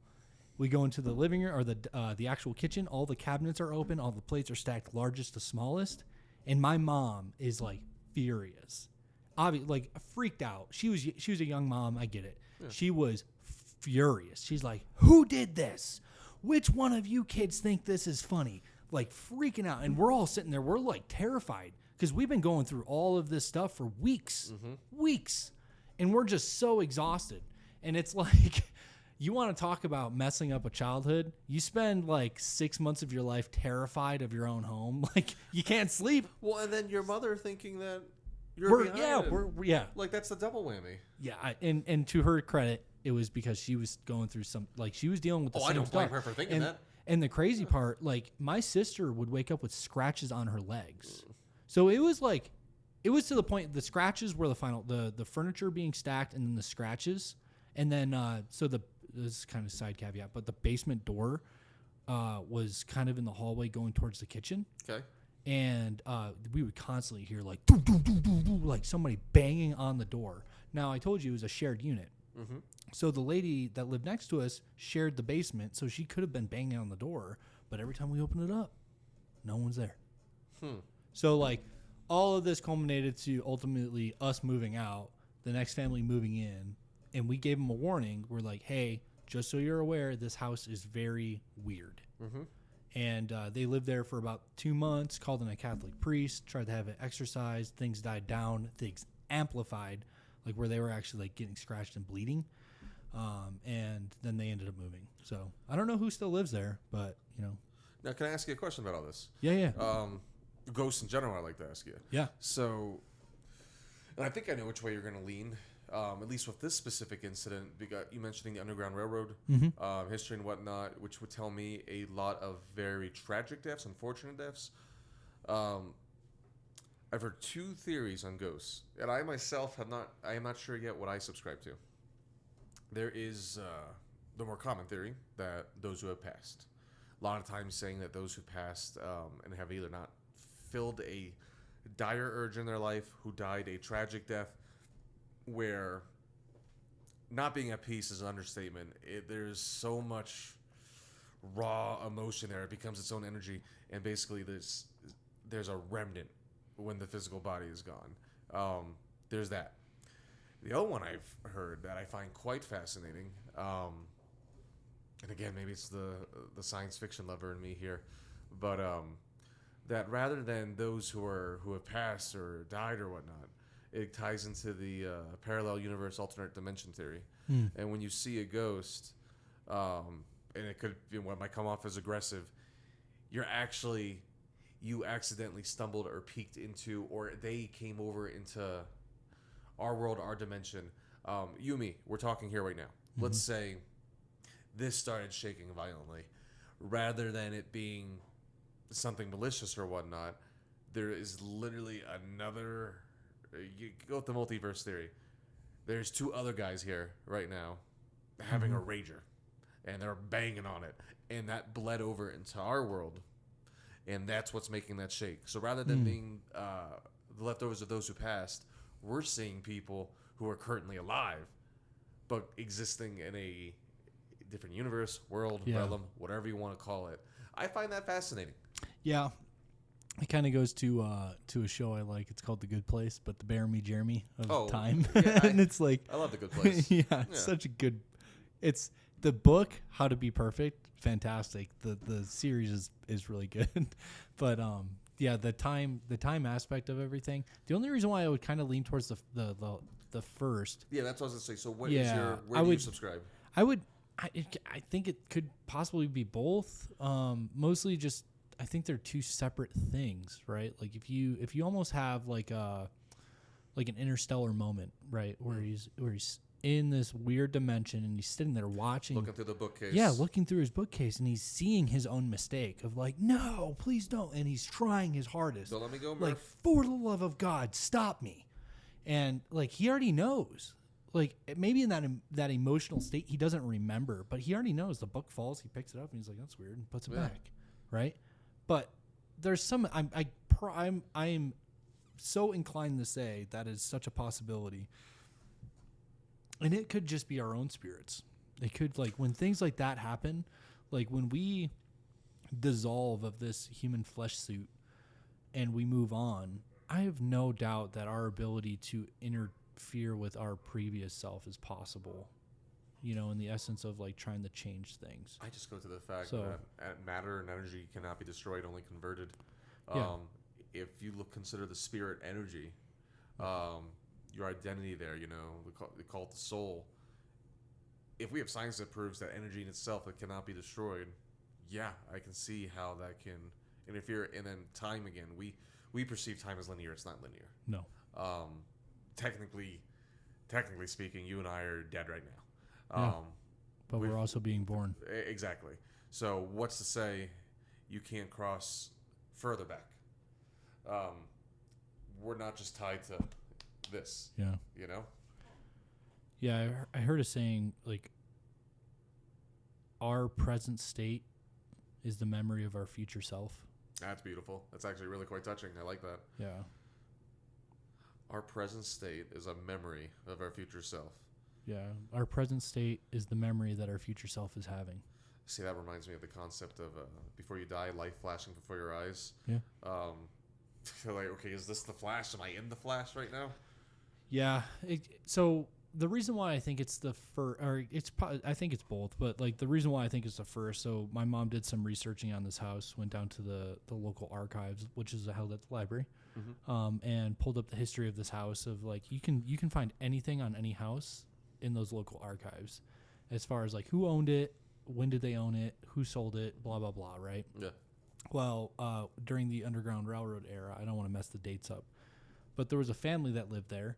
There was a Union soldier that got shot during the Civil War that went back to that home and died in that home, who was most likely probably the man walking around. The little girl and her family were hung by the big oak tree outside of the bathroom window. That's an atrocious death. Yep. So like they were and come to find, like, there's pictures of this, like pictures of this house that I lived in and the family hanging, because that was like, oh, this is a memorable moment. Oh, I come from a small southeastern town. Yeah, you get it. The trees that people were hung from are still in front of the old courthouse. Exactly. Yeah. Yeah, and like what's that? St. Augustine, perfect example. Like all those trees, like oldest city in the country, I believe. Yep. So, she was hung out of that window, which would explain the interaction, right?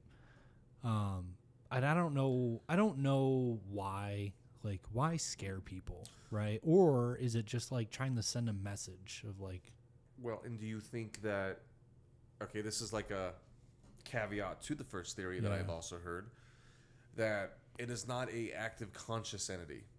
It is like a vibration. It's like a residue. Yeah. A residue. Like you were just, again, that visceral emotion. Yep. The spirit carried on, but it's not necessarily intentionally doing that to you. It's directionless. The purpose isn't to frighten you, to scare you. Like, that's not the goal. That's the byproduct. It's almost like it's a loop that keeps happening. Well, this ties into that there's different classifications of ghosts. There's people who think that where it's like I don't know the proper term, but a looping entity that kind of just has the same routine. And, you know, those of us who cross into it, that's what we deal with. But then there is the more classic ghost. It's like, oh no, this is a thinking thing. This is a thinking thing that is intentionally doing something.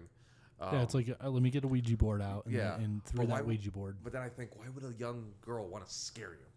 You know, if I may ask, was this was it a black family that was hung? No, it ended up being a white family. Okay, yeah, white family that was moving. At this point, even the Underground Railroad, like the North was not safe. Oh no! Like if you had a slave that ran from the South and you were harboring a slave, you that was somebody else's property. Yeah. So like you were just like if you stole someone's horse, you were hung for stealing that person's horse. If you were harboring somebody's slave and trying to get that person to freedom, that was irrelevant to the law. Oh, it's like you have somebody else's property and you stole it. That is theft, and you will be tried rightfully so. Yeah. And based on the documents that we found, the girl was part of like the cahoots, right? So like even though she was 7, she still helped. That still throws out my theory though of, because I was imagining if it was a black family who'd been through this tragedy, hung and whatnot, could there be a vindictiveness towards you? Yeah. You know, as a white man. Yeah. But if it was a white family, I can't. That theory goes out the window for me. Yeah. I think it was just kind of like probably a loop, right? That or possessive over the territory. Yeah. That could be a like thing. I was, because the room, like, and this sounds weird, but like if you we had wallpaper, right? So if you pulled the wallpaper, you could see the like old paint and stuff like that, and it was very clearly like a girl's room before like the original walls and stuff like that. So like I don't know, I even to this point, like it was still seeing the ghost wasn't scary to me, like, because again I thought it was my sister, and it wasn't like like scary face in a mirror.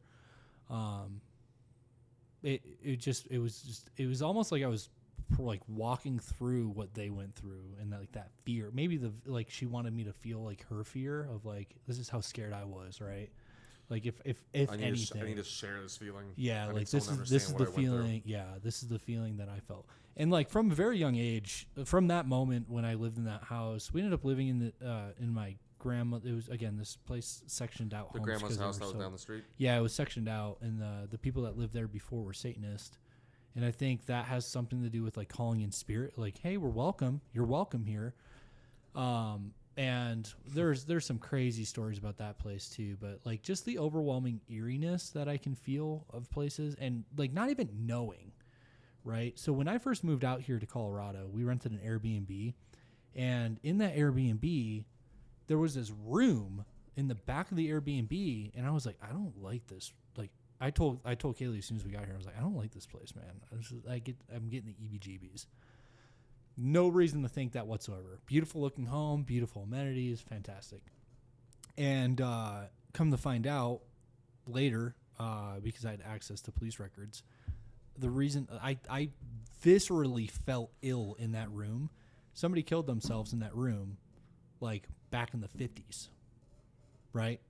And I feel bad because I put Ezra in there, and he would like scream bloody murder when we were put in the bed.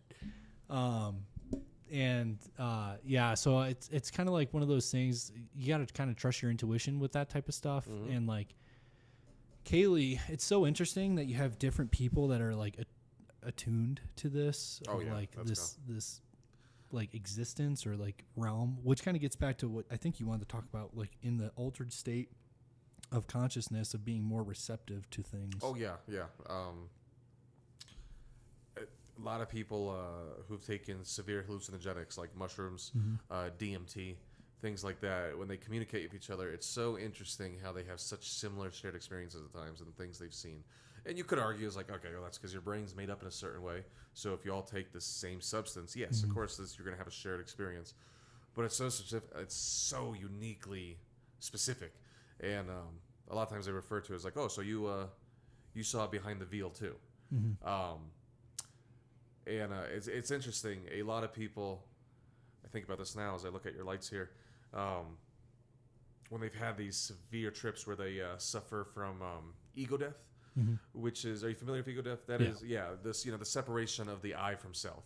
Like you no longer, like, I know I'm Brandon, I'm sitting here, I can touch this desk, I have agency, I make this movement. When you lose the ego, it's like you're one with everything else around you, and you can feel it. And a lot of people, they keep coming back to that something about circles, a sphere, was they like attribute it to like God, that there's something infinite about it, like the perfect circle, no beginning, no end. It's just constant, and I just think it's so fascinating. It's like, is there something there? Is there something? Many monks, many have meditated to achieve the same result as what hallucinogenics do, trying to get this higher understanding and see beyond just how we understand things. And with the connect to what we were talking about before, I've heard that when you're in that half dream state, well, fully when you're in the dream state, you have the ability to see beyond the veil. But when you're in that half dream state, it's like you're getting just a little bit of it. Yeah. A little bit of it. So you're still mostly ground in reality, but other things are bleeding in. It's like a distortion. I almost like, I don't think, actually I take that back. I believe we might be in the Matrix or a Matrix, and that's okay for me, in the essence of like, if this is all just created in some sort of complicated computer system, that's fine. My experience is very real, and I'm enjoying this. Yeah, I just choose, existence, and it goes like the meaning of life is what you make of it. I firmly believe that. And for me, that's just I could buy it too. My problem with it is, where do you stop? It's like, okay, are the people who made this, are the things that made this in their own matrix? Like, when does it stop? Well, Neil deGrasse Tyson explained this perfectly. We are either the first real civilization, or we are a chain along some point in the simulation that will inevitably create another simulation. Yes. But again, at some point there has to be a root point. Yeah, there has to be an original for sure. Yeah, I don't know. Yeah, we might be the original. But I think there's so much like science that's coming out that's getting into like the quantifiable like possibility that we are in a simulation. Like you look at you look at even string theory, and it's like, wait, yes, this operates on a spectrum, but it operates on like what a quantum computer would. Well, and then I could never pretend to explain this properly. People much smarter than I can. But the people discover, like the scientists, the accredited scientists who study all things that are reality, what makes reality work. They'll tell you, they're like, there's something weird about how clean a lot of it fits together. Like, how perfect it is at times doesn't make sense. Yep. As if it was intentionally created that way. Yeah. But again, I mean, you could also tie that to the concept of God. But if there's a creator that made our reality in existence, is that not God? It's God. Well, it's God. It's God for this simulation. Right? I think getting back to like the perception of like again, it's I almost perceive it as like of the veil, right? Of like the shattering of reality for a split moment where you see something. Mm-hmm. Some of that happens. And if you read the great read, Project Stargate, it's boring because it's kind of government documents, but it's really interesting when it talks about like this is how to astral project. Like it literally walks you through the process of doing so. And it's interesting because the first time it ever happened to me, it was unintentional. It was a near-death experience that I was dying, I didn't die, and it was truly an out-of-body experience where I saw things that I shouldn't have seen, that were again validated by my mom, doctors, EMTs on scene, stuff like that. Mm-hmm. So in having that experience, shortly thereafter having the paranormal experience, it made me super intrigued about this stuff. And it made me intrigued in the sense of like trying to figure out what is real and what is not. And that is a lot harder of a task than somebody would believe. When I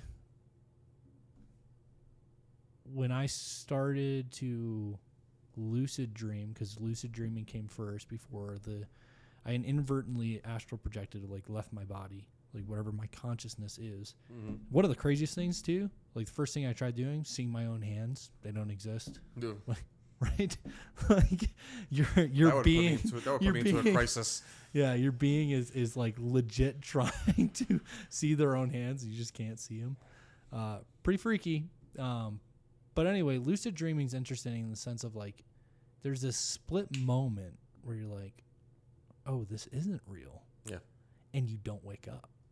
Meaning like you continue to have utter control of everything around you. Uh-huh. So, have you ever lucid dreamed before? Yeah. No, I've lucid dreamed numerous times.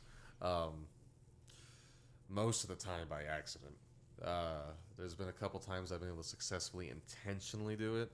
But it was exactly actually how you described it, where I get to a point in a dream where, okay, this is the point where I wake up and, oh no.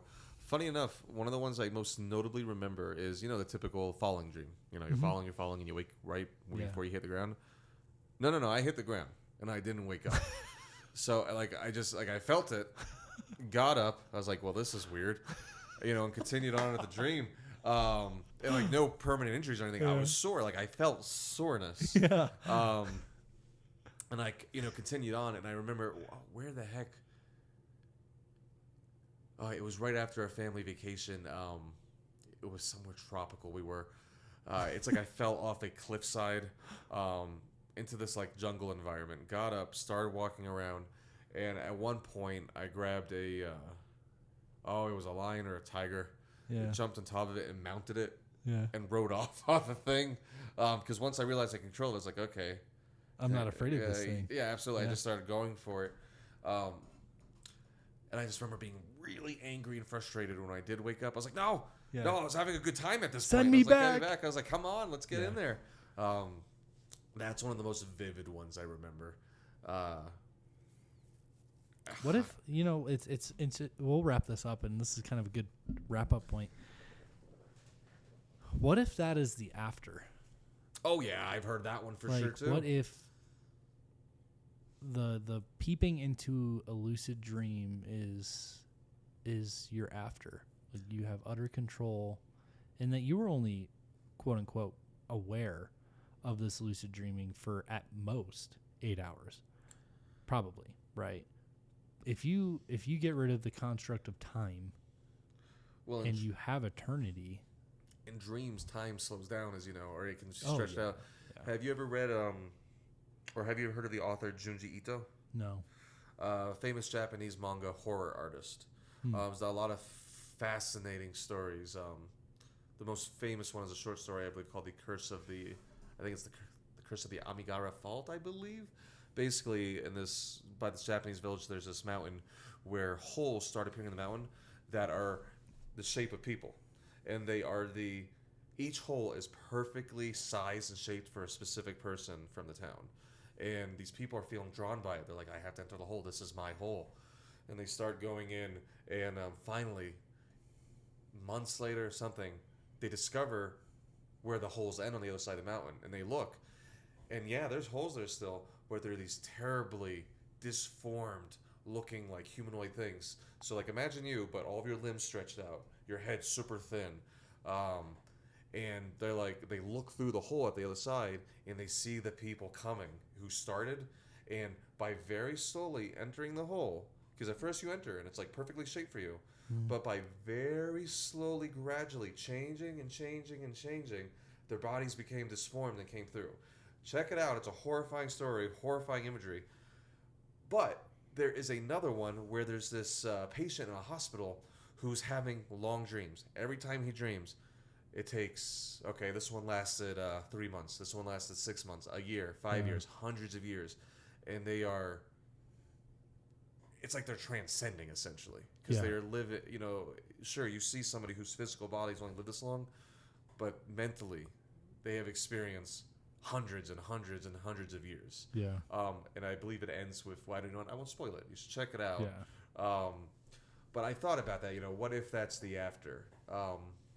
And what are the implications of that? Because you think about how varied dreams can be. Yeah. Yeah, I think some of that goes to like dream state, right? And I'm sure you've experienced this. I've had dreams where I feel as though I have lived multiple lives in that dream. Yes. And when you wake up, it's kind of weird, but like when you first wake up in this groggy state, you're kind of like, whoa, I just downloaded 500 gigabytes to my brain, and you're still like trying to process everything that and then reality hits and you're like, okay, wait, this is real. And it's like your brain like, okay, we don't need that. Literally puts it in the shredder. Yeah. And then you're like, okay, back to reality. And it's hard to remember some of those dreams, but other ones stick with you. Yes. And some of those are just kind of like I was a passive passenger in my dream of like, oh yeah, I remember making that decision. I would never make that decision. And then all this other stuff happened and like some weird things happened. It was kind of scary, kind of fun, but you didn't realize it was a dream. So you were kind of just a passive passenger on this journey that your brain created in your own mind. Have you ever heard, hey man, you'd let me know as I go too long, Yeah, but no, it's okay. It's, so again, not to tie, things to religion too much, but again, I told you, I find it absolutely fascinating. Have a lot of respect for, grew up baptized Catholic, whatnot. Again, growing up in Southern culture. As I've gotten older, beliefs have gone in different ways. But one thing I always found interesting is that, what if we create, this kind of ties in that, our own after, like we create our afterlife, and, your mind wants to protect itself. And I've heard the theory that when you are about to pass, basically like the same thing that's happening of dreams, your mind goes into one ultra self-preservation mode where it's going to slow down things to a level that seems near infinite, and it creates that afterlife for you. And then heaven and hell is from the burdens that you carried. Like, how did you feel when you passed? Did you feel you were a good person and you deserve paradise, eternal paradise afterwards, or do you feel that you deserve damnation? And they even tied that into, could that be why the idea of asking for forgiveness at death, a confessional, eases the mind. Eases the mind. So when you go into the last stop, your body's, whatever state you were in, it creates that for you. Yeah. So it's kind of beautiful and depressing. It's people, the concept of people entirely. Like we always say that heaven and hell are based on your actions, how you conducted yourself. You know, did you leave a pure life, a good? Did you at least try to be decent? Did you seek penance? What if that's all? What if that's all truly internal? You create that for yourself. You just can't deal with the guilt you feel over the terrible things you've done. Yeah. And that's kind of frightening to think about. Yeah, it's actually like the word jihad Mm-hmm. has to do with internal struggle. I'm not a Muslim, but I that word Yeah, the is constant struggle. yeah, but it's internal. It's not external. It's nothing to do with this world at all. It's all internal. Mm-hmm. And it's such a beautiful, unfortunately, in modern What's day. associated with now? Yeah, what it's associated with now, not good. But like the beauty of that word transcends that religion, in my opinion. Mm-hmm. And same with like Hindus and Buddhists and stuff like that. That internal struggle of like who am I? Yeah. What is the self? And you talked earlier about this ego death. I've never done DMT. It is on my list if they ever decriminalize psychedelics completely. I think it's a human right to experience that. I think it's evil that the government steps in and says you are not to experience this spiritual experience. Well, no, and then instead, young kids are going into homes in an uncontrolled environment Yeah. with a random dealer who provides it to them in a completely unsafe area. Yep. It's just like anything else when you make it when you prevent access to it Yep. and don't give people a safer, controlled route. Exactly, 100%. And but it is on my list. I will tell you that there are ways to you become hypoxic, so it's like a breathing technique. Mm-hmm. This is one thing. People cannot drug test you for DMT because your brain creates DMT and your naturally. body Yeah. metabolizes it so quickly. Yes. Your body can create DMT in your own brain. It won't be as potent as a, like, say you smoked DMT or An external source. right, or like drank ayahuasca or something like that. Huh. But Yeah. which is DMT. It's just it's interesting that how ancient it is and how preserved the process has been.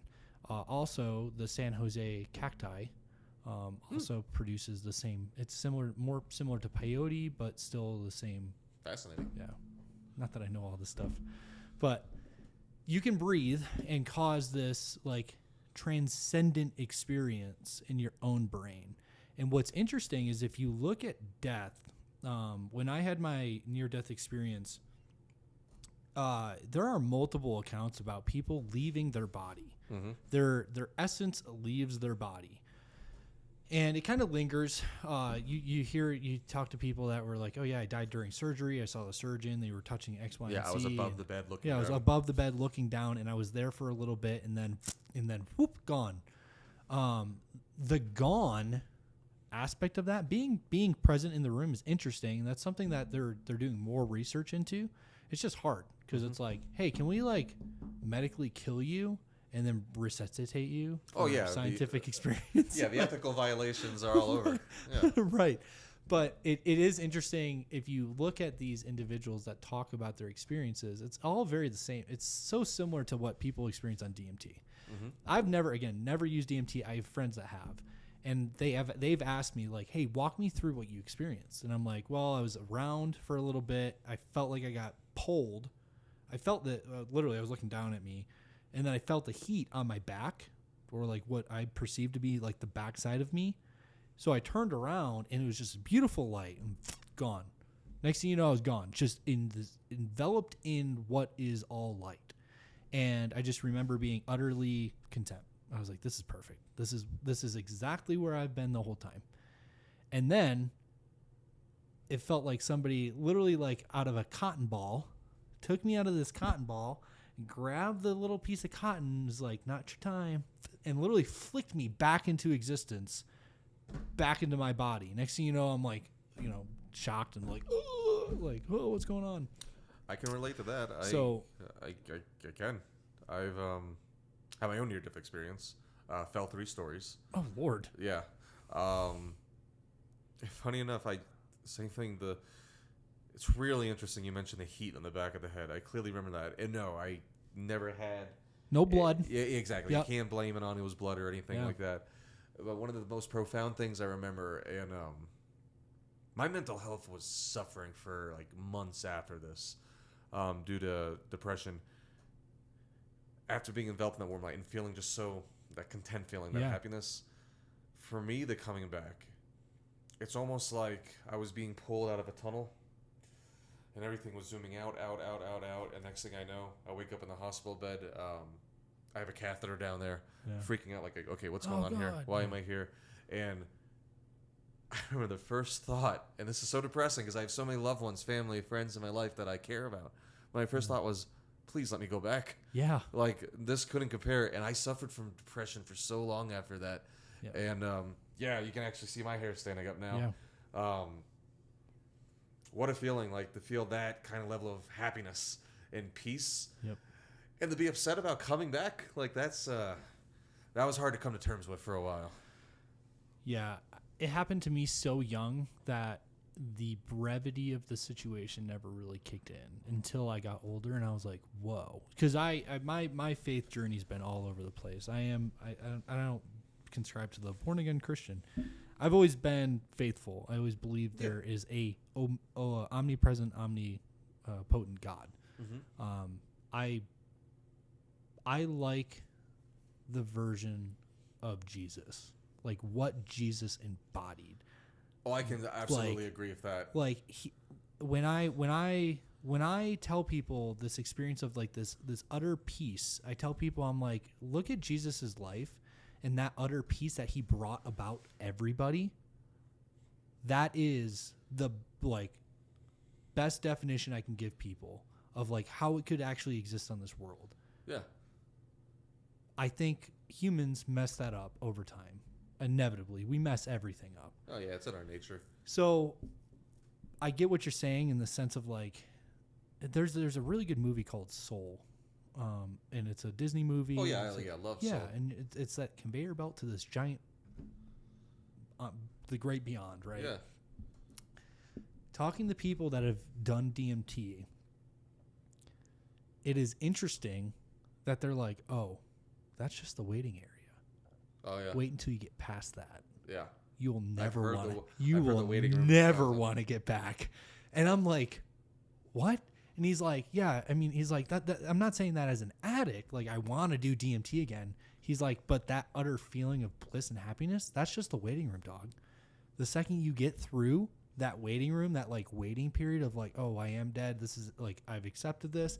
And then you move on. Yeah. He's like, the feelings of like what you see, the feelings, the beings you meet, he's like, are beyond comprehension. Yeah. And he's like, and if you do it too much, they'll tell you you've been doing it too much. Huh. And I was like, wait, what do you mean? He's like, yeah, I haven't done DMT in like 5 years. Mostly because the last time I went, they said, you need to stop coming back here. It's not your time. And he's like, the more he did it, the faster he would get through the waiting period. So the longer, perceptually, the longer he felt in the after. See, and I'm like, from like a sober standpoint, I'm like, dude, that is the hippiest thing I've ever heard in my entire life. Tell me that's not exactly like that character in The Good Place, though, where they're discussing, they're in the afterlife and they're talking about like, okay, so has anybody gotten it right? They're like, actually, yeah, there's this one guy. I forget what drug he did. But in the show, he did mushrooms, drugs, and like in a moment of realization, he completely understood how everything works. Like, what is his name? Yeah, I can't remember that. Doug Forsett. That was it. Yes. Yeah. Real quick, I was just gonna say, you know how I've always prescribed you going back to Christ, because again, growing up with it, I adore it, and no matter what, regardless of religious beliefs, I don't know how you can't see the story of Christ. And not just think that's an admirable man. That is, that is something like that's a great way to live. The way I've always looked at it, the part with the concept of God that always bothered me was people who paint it as this guy, white beard, things like this. I was like, I can't subscribe to it being humanoid at all. I was like, you're telling me there's this thing that literally created everything, responsible for everything, and you think it has a sex? You think it's called a he? You think it looks like us? I was like, no. This thing is something we can't comprehend. But then the way I've always thought of Christ was this thing giving us, like spoon feeding us, like, okay, you can't comprehend what I am. Right. I'm going to give you this as my avatar, and this will help you wrap your head around what I am. Yeah. And to me, that's like, that is very much what people are describing with the Bible and the traditional story. Mm-hmm. I'm just looking at it in a different method. Like, rather than calling it a son, I'm looking at it as An this, avatar. Yeah, this, like, it's still, it's it. It's basically it, but this is a way that you can comprehend me. Yeah. Yeah, like physiologically, yes, you are a man. Yes. You were born a man. Because we need But something we can understand. Spiritually, it's so well beyond the concept of like anything, man. It's so bewildering. The arguments against Jesus. Yes. And like, I can't believe people still argue that he didn't exist. Oh, dude, and that like my buddy Will was on the podcast a couple weeks ago, and he was like, "Yeah, I don't even know if Jesus was a real dude." And I was like, "No, he was absolutely real." You know, and I made the argument. I was like, "You know how I know he was real? Because the Jews documented him. Yes. Literally, the people who killed him and hated him still documented that he existed." And I was like, I'm like, you can't. It's just like Muhammad. Like Muhammad was a person. Yes. Like that, you cannot. And it's so crazy to think, like, you know, even Muhammad was 580 ish. Like we still had, and even 0 AD, like when Jesus was just born, a little kid running around, turning water into wine. You know, you know what I mean? But like, it was, even if it was that old, they still had the forethought of like, oh yeah, let's document this. Oh, here we go. Yeah. And they're writing it down. And like I know we talked about it in the last podcast, but like the burning of the Library of Alexander or Alexandria is like, we don't know what they had. The Dead Sea Scrolls are so telling. And like, I recently read a book called The Sacred Mushroom or something like that. Jesus, the Cross, and Sacred Mushroom or something like that. But it basically talks about Christianity and how it has to do with, and even Judaism had to do with like fertility rituals and the mushroom that would grow out of the ground would be the body of Christ, because the way the ancients viewed it is, oh, it's raining from the sky. This is God basically spreading his semen on the earth. Oh, and creating that, yeah. And after the rain, what pops up? Little mushrooms. What does it look like? It's very phallic. So it's like, oh, this must be God. Yeah. So the That's body, fascinating. the body, and like that would be the body of Christ. You eat this mushroom, psychedelic experience happens because of psilocybin, and boom, next thing you know, oh my God, I'm experiencing all these angels. Yeah. So it was a really interesting book. And just like you, I'm a scholar of like counterpoints. So I read God Is Not Great by Christopher Hitchens to see how and I tell all Christians, I'm like, if you're really strong in your faith, read that book. And if you still believe afterwards, your faith is solid. Yep, your faith is solid. Yeah, you got to test yourself. And it's because there's a lot of documented wrong. Like and it's other people documented it. The Romans documented it differently, and all this other stuff. Well, that's because man has had their hand on it too. You've said we contaminate, we corrupt. It's a shame that we are at fault for not being able to get to our own truth easily. Mm-hmm.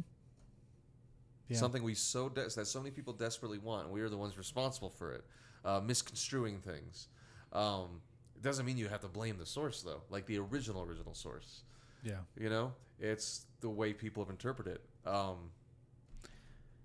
This is a good point to end on. Yeah. Cryptozoology. The paranormal. It's funny to think we all started there. I know. The paranormal. The CIA documents. There is so much out there for people to look into. All it takes is a little spark of, I don't know, curiosity, we'll say, to get into this world, to see, oh, maybe there's more to this existence than this existence, just right? Don't just accept what's spoon-fed to you. Be curious. Yeah. Be inquisitive.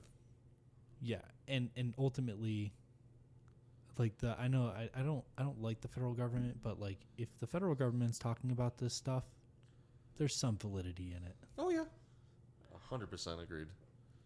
At least with the astral projection. I don't know about Bigfoot. I'm still looking for them.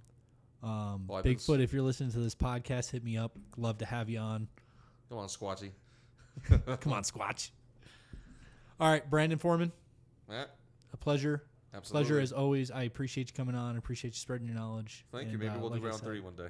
Oh, 100%. Hopefully this is a little spark for the listeners to look more into this stuff. A good book, just flipping through the pages. Cryptozoology, A to Z. The Encyclopedia of the Loch Ness Monster, Sasquatch, Chupacabras, and other authentic mysteries of nature. Brought to you in part by Lauren Coleman and Jerome Clark. Hit me up if you want to be on if you're still alive. When was this published? Probably a while ago. Hit me up nonetheless. If you're still alive. Hit me up if you're not alive too, if you hear this. Yeah, if you're paranormal. All right, bye guys.